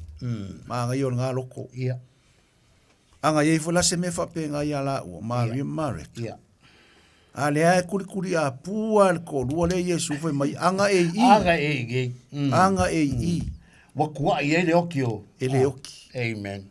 Wakua I le Yesu. Ongo le sau. Al malie fo la le kusi fai kau kusi pai. Yes. O le sau o Yesu le nga koe sau. Nga sau e alu I ukaya. Ia. Po Yerusalem. Le nga fai sao i so o Yesu. Yesu. Se nga kawa ingai foi o I ukaya. Ala koe alu foi I ukaya. Ai sau I Yesu ui mai I. Ai fai mei nga wha longo loa mareta o Yesu lau sau. Mei ngā alu loa wha whikaui. Levan ki ngā Maria. Ngā alu wha whikaui Yesu. Ma ave i einonga. Ia le kala lea. Le fia anga e i. E le oti. E le oti. Sa mole tunu uma le au whaafonga le neipo. So se mea ia Yesu. Ai whakokua. Ia. E ola. Praise God. Ai whakokua. E manuia. Thank you, Jesus. Po le ale mea tupu. Ia. A kako whakokua. Ia. Langa o le whakokua. Ko le kupenga o le malo le langa. Ia.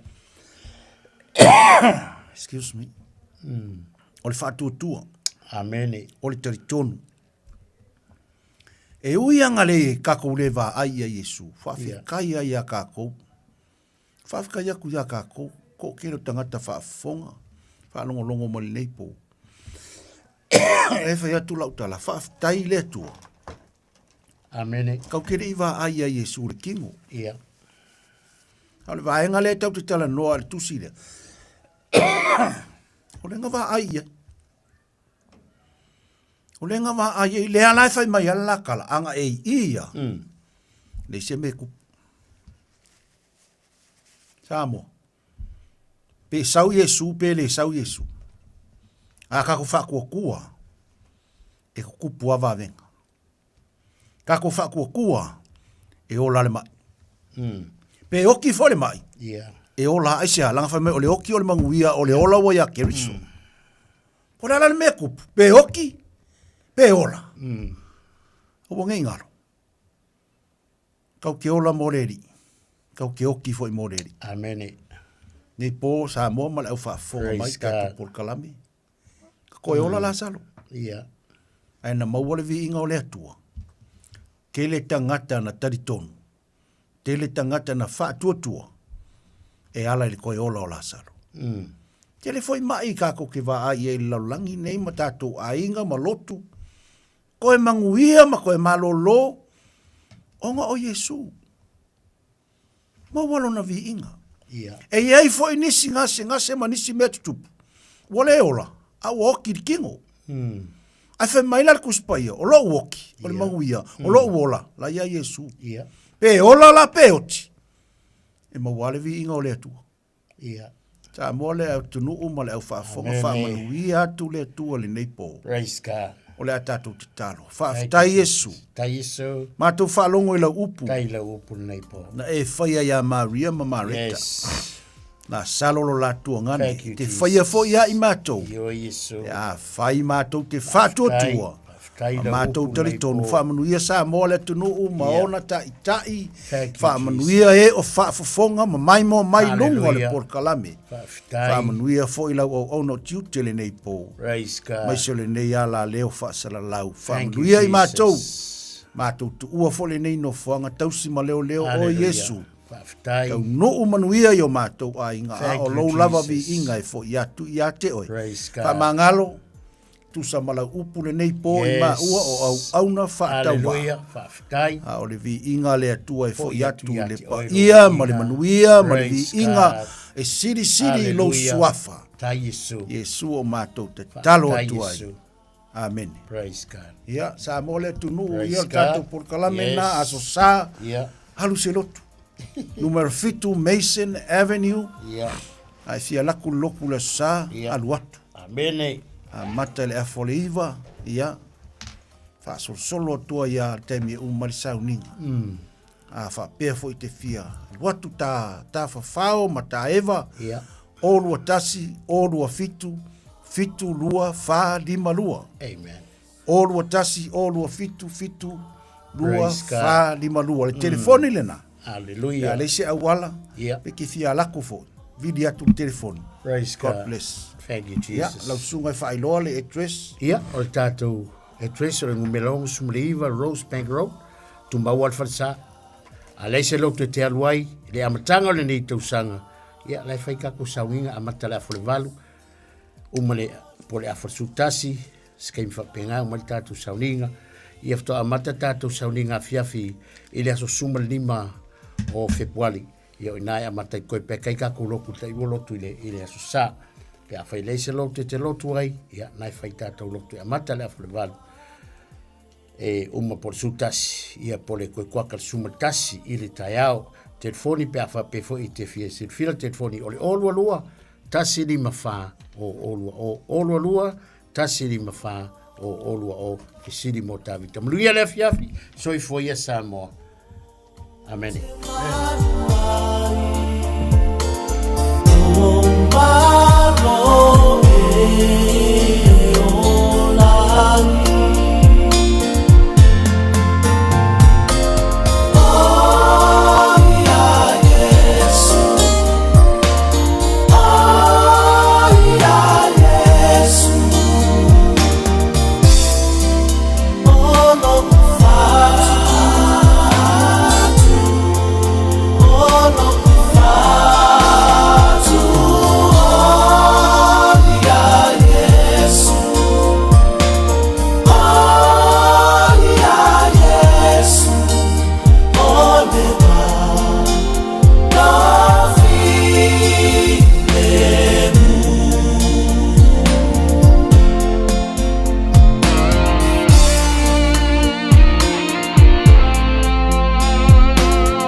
Fonga mantango fio le sunga ia tala le lei matau tawalunga toile tato por kalame baiseo le tautua nai au auna le tua ia pe o nei le to fo i mai o le tato por kalame ia ile nei ia fiafio le teimi o le filifilinga ia male tato por kalame mulumuli le nao le neipo te le lofa mleanga le lei o le tua le to taliu mai o au auna fa au ia le tato por kalame pe ona tua mai ia e vai teimi o aso malolo Krismasi ma le tausanga fau ia e vai ia lava fo i sulutino lo maua fo i lo la malosi e whaawawai ia le ngā luenga maise o le folofolaina o la fionga pa ia le atua le nei fiafi ia pui ma la via i le atua le tue tali watu ana au nei mota malawa maua se malolonga le ngata fo i leo fuafuanga i whiau mga luenga le whai ungo le neva yaso te maua i leo se tātou poloklame ele aso lulu o le vai aso fau. Whaftai tu fo i nei tātou mō, mana i tātou paanga, i lungo le tātou Facebook page, a meso le tātou YouTube channel, whaftai le mafuta mai, whaftai fo i le taliaina o le tautua le Radio Samoa i lo mota malulawa, ia walawa le tātou porkalame o le nei fo i vanga o le fiafi. Taurunga nao le tātou porkalame, anga leile atua i malolonga o le nei po, mai se fufuanga o le aso a tai au, ia tātou whero i le aso wharoile, i le anga le lei o le atua. Sau si whanua seu whasoi foia.